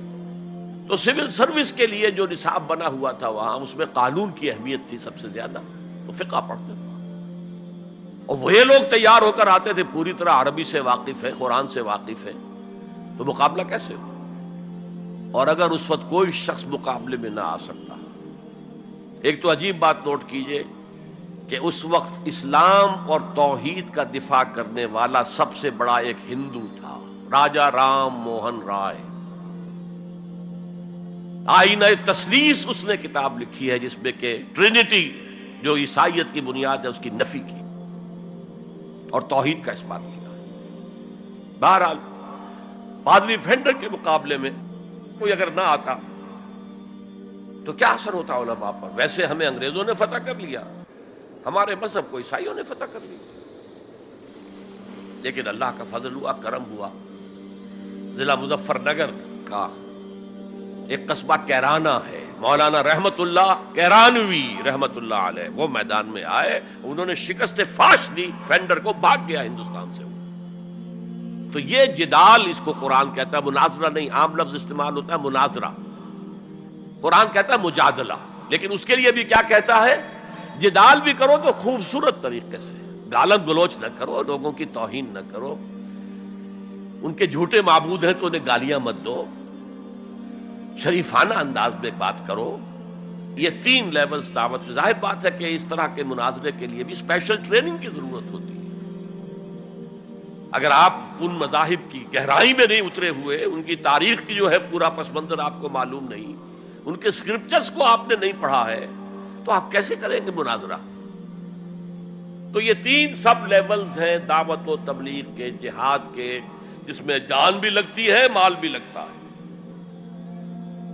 ایک ادعو الی سبیل ربک بالحکمہ for the elite, intellectual elite, والموعظۃ الحسنہ فار دی کامن ماسز، وجادلہم باللتی احسن، اور جدال اور مجادلہ کرو ان کے ساتھ، لیکن بہت عمدہ طریقے سے، خوش اسلوبی سے. اس میں تہذیب ہونی چاہیے، شائستگی ہونی چاہیے. اگر وہ کہیں اس سے نیچے گر رہے تو مت گرنا. 2 لیولز اور 6 سب لیول ہو گئے. اب آئیے اس کا چوٹی کا جہاد ہے نظام کو بدلنا. مارکسزم کو مانا ہے تو فرض ہے کہ کمیونزم نافذ کرو. یہ سخت ترین مرحلہ ہے، اس لیے کہ ظاہر بات ہے کہ خلا تو کہیں ہے نہیں، کوئی نہ کوئی نظام تو ہے، اور وہ نظام اپنے آپ کو ڈیفینڈ کرتا ہے، وہ سٹیٹس کو وہ چاہتا ہے. اس کے ساتھ جو پریویلیج کلاسز ہیں وہ چاہیں گی نظام یہی رہے. اسی کی شاخوں پر تو ہمارے آشیانے بنے ہوئے، ہمارے گھونسلے، ہمارے مفادات پر زد پڑ رہی ہے. Grid up your lines, resist them. یہ معاملہ ہے جس میں تصادم آتا ہے. نظام تصادم کے بغیر نہیں بدل سکتا. دعوت کے ذریعے آپ سلیم الفطرت، سلیم العقل لوگوں کو کھینچ لیں گے، لیکن لاتوں کے بھوت باتوں سے نہیں مانتے. جن کے ویسٹڈ انٹرسٹ ہے وہ نہیں چھوڑیں گے. ان میں سے بھی ہو سکتا ہے نکل آئے. ابو بکر صدیق انہی میں سے تھے، عثمان غنی انہی میں سے تھے، لیکن نکل آتے، لوگ نکل آتے. لیکن اکثریت ان کی وہ ڈٹ جاتی ہے. گارڈ اپ یور لائنز، اپنے مفادات کا تحفظ کرو، بچاؤ اپنے مفادات کو. تو تصادم بیکمز انیویٹیبل، انیویٹیبل، انیویٹیبل.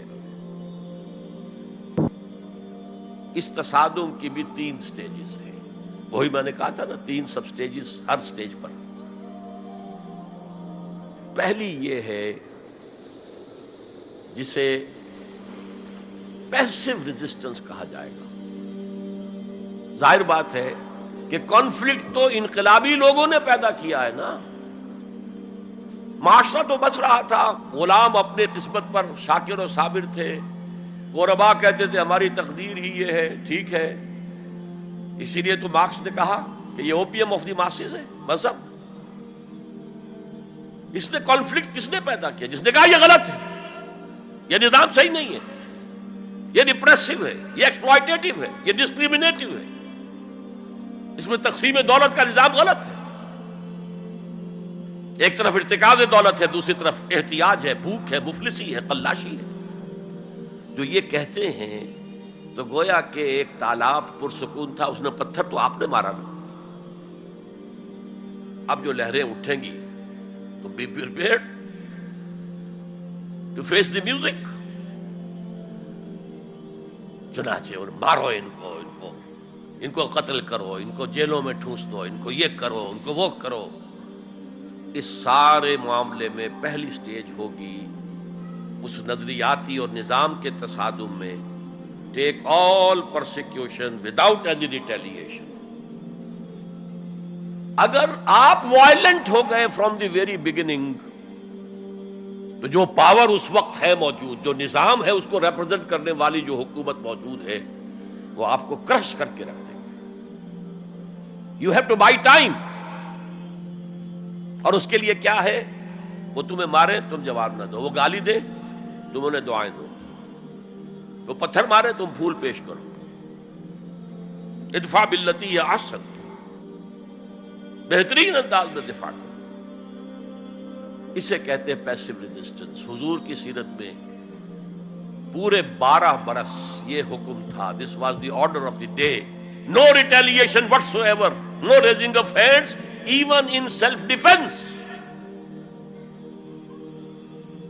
اور یہ میں آپ کو بتا چکا ہوں، مہاتما گاندھی نے کہا، سرحدی گاندھی عبد الغفار خان سے، کہ میں نے یہ عدم تشدد جو ہے، تشدد کا جواب تشدد سے نہ دینا، یہ میں نے سیکھا ہے حضرت مسیح سے اور حضرت محمد سے صلی اللہ علیہ وسلم۔ حضرت مسیح کی زندگی پہلی سٹیج ہی پر تک رہی، آگے کی وہ مہم چلی ہی نہیں، اس لیے کہ آپ کو ریسپانس ملا ہی نہیں۔ کہتے ہیں کل 72 آدمی ایمان لائے تھے ان پر، اور ان میں سے بھی 12 تھے جو ان کے مخلص ساتھی تھے، حواریین تھے، ہر وقت ساتھ رہتے تھے، اور ان میں سے بھی ایک وہ تھا جس نے غداری کر کے گرفتار کرایا ہے، ان کی اپنی روایت کے مطابق۔ اس کو چھوڑیے، تفصیل میں نہیں جانے کی ضرورت نہیں۔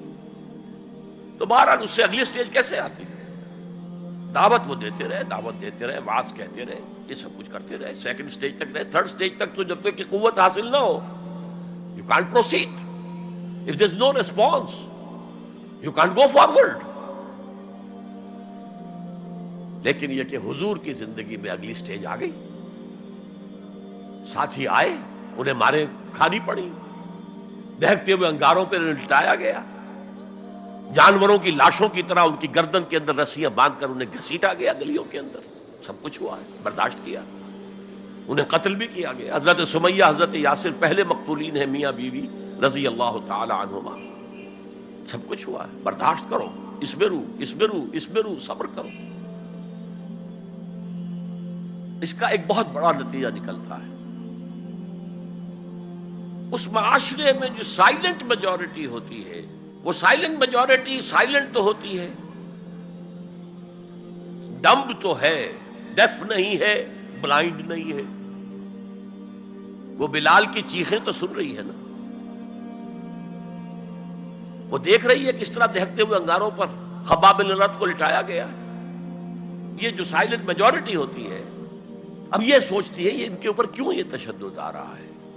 کیا بلال نے آقا کی کوئی چوری کر لی تھی؟ کہیں خدا نہ خواستہ خاکم و دہن آقا کی بیٹی کی عزت پر ہاتھ ڈال دیا؟ کیا کیا تھا جو یہ آقا جو ہے امیہ ابن خلف یہ کچھ کر رہا ہے اس کے ساتھ؟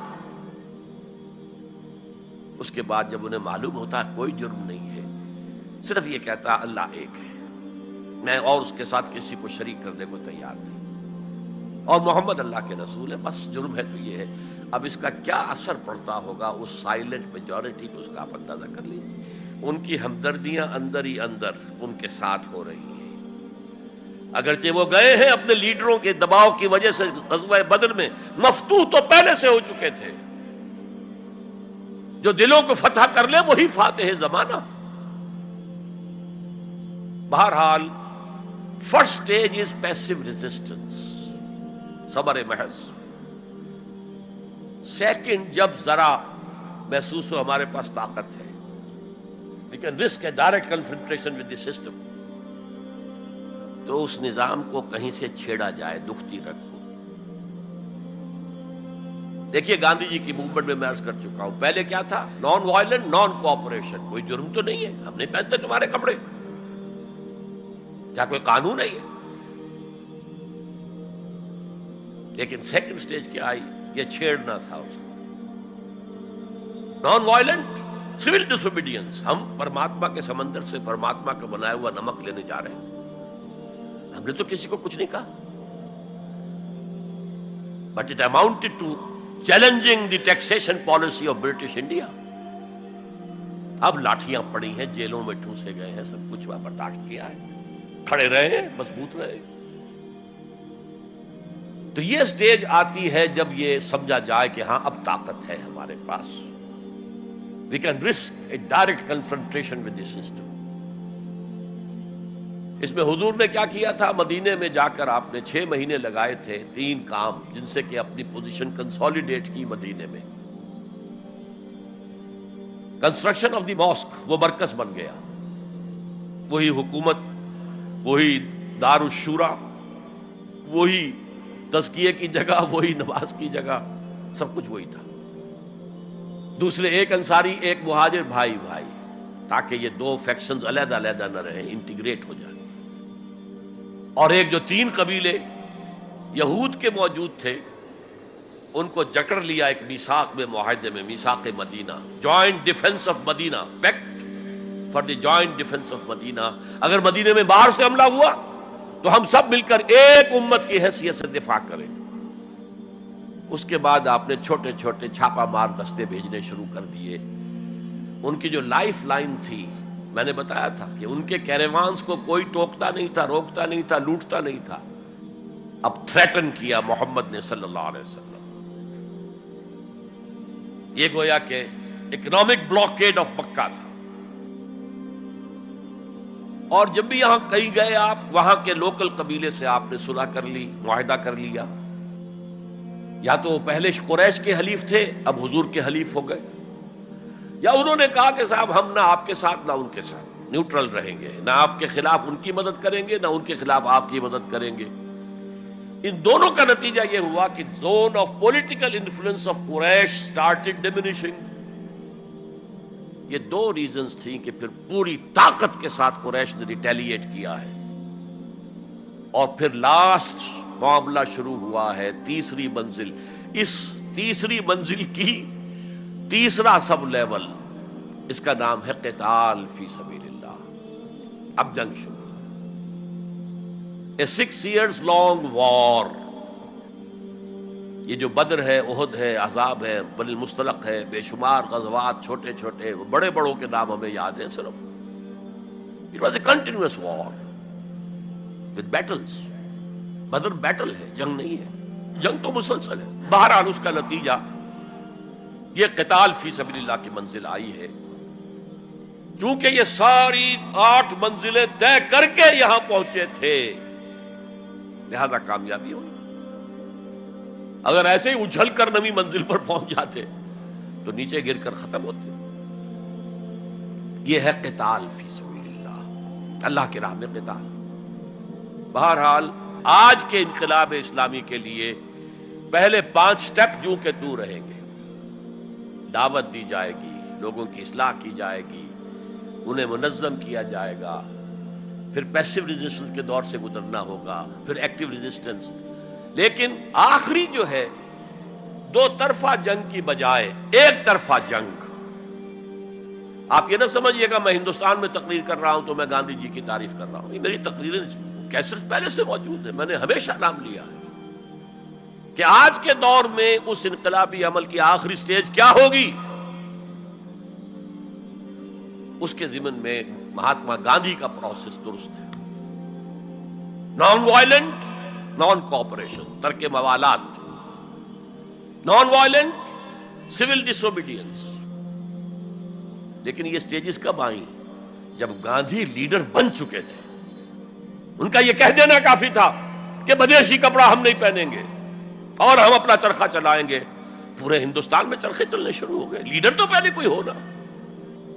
تو یہ اجتہاد جو ہے اس کو آج ہمیں قبول کرنا ہوگا.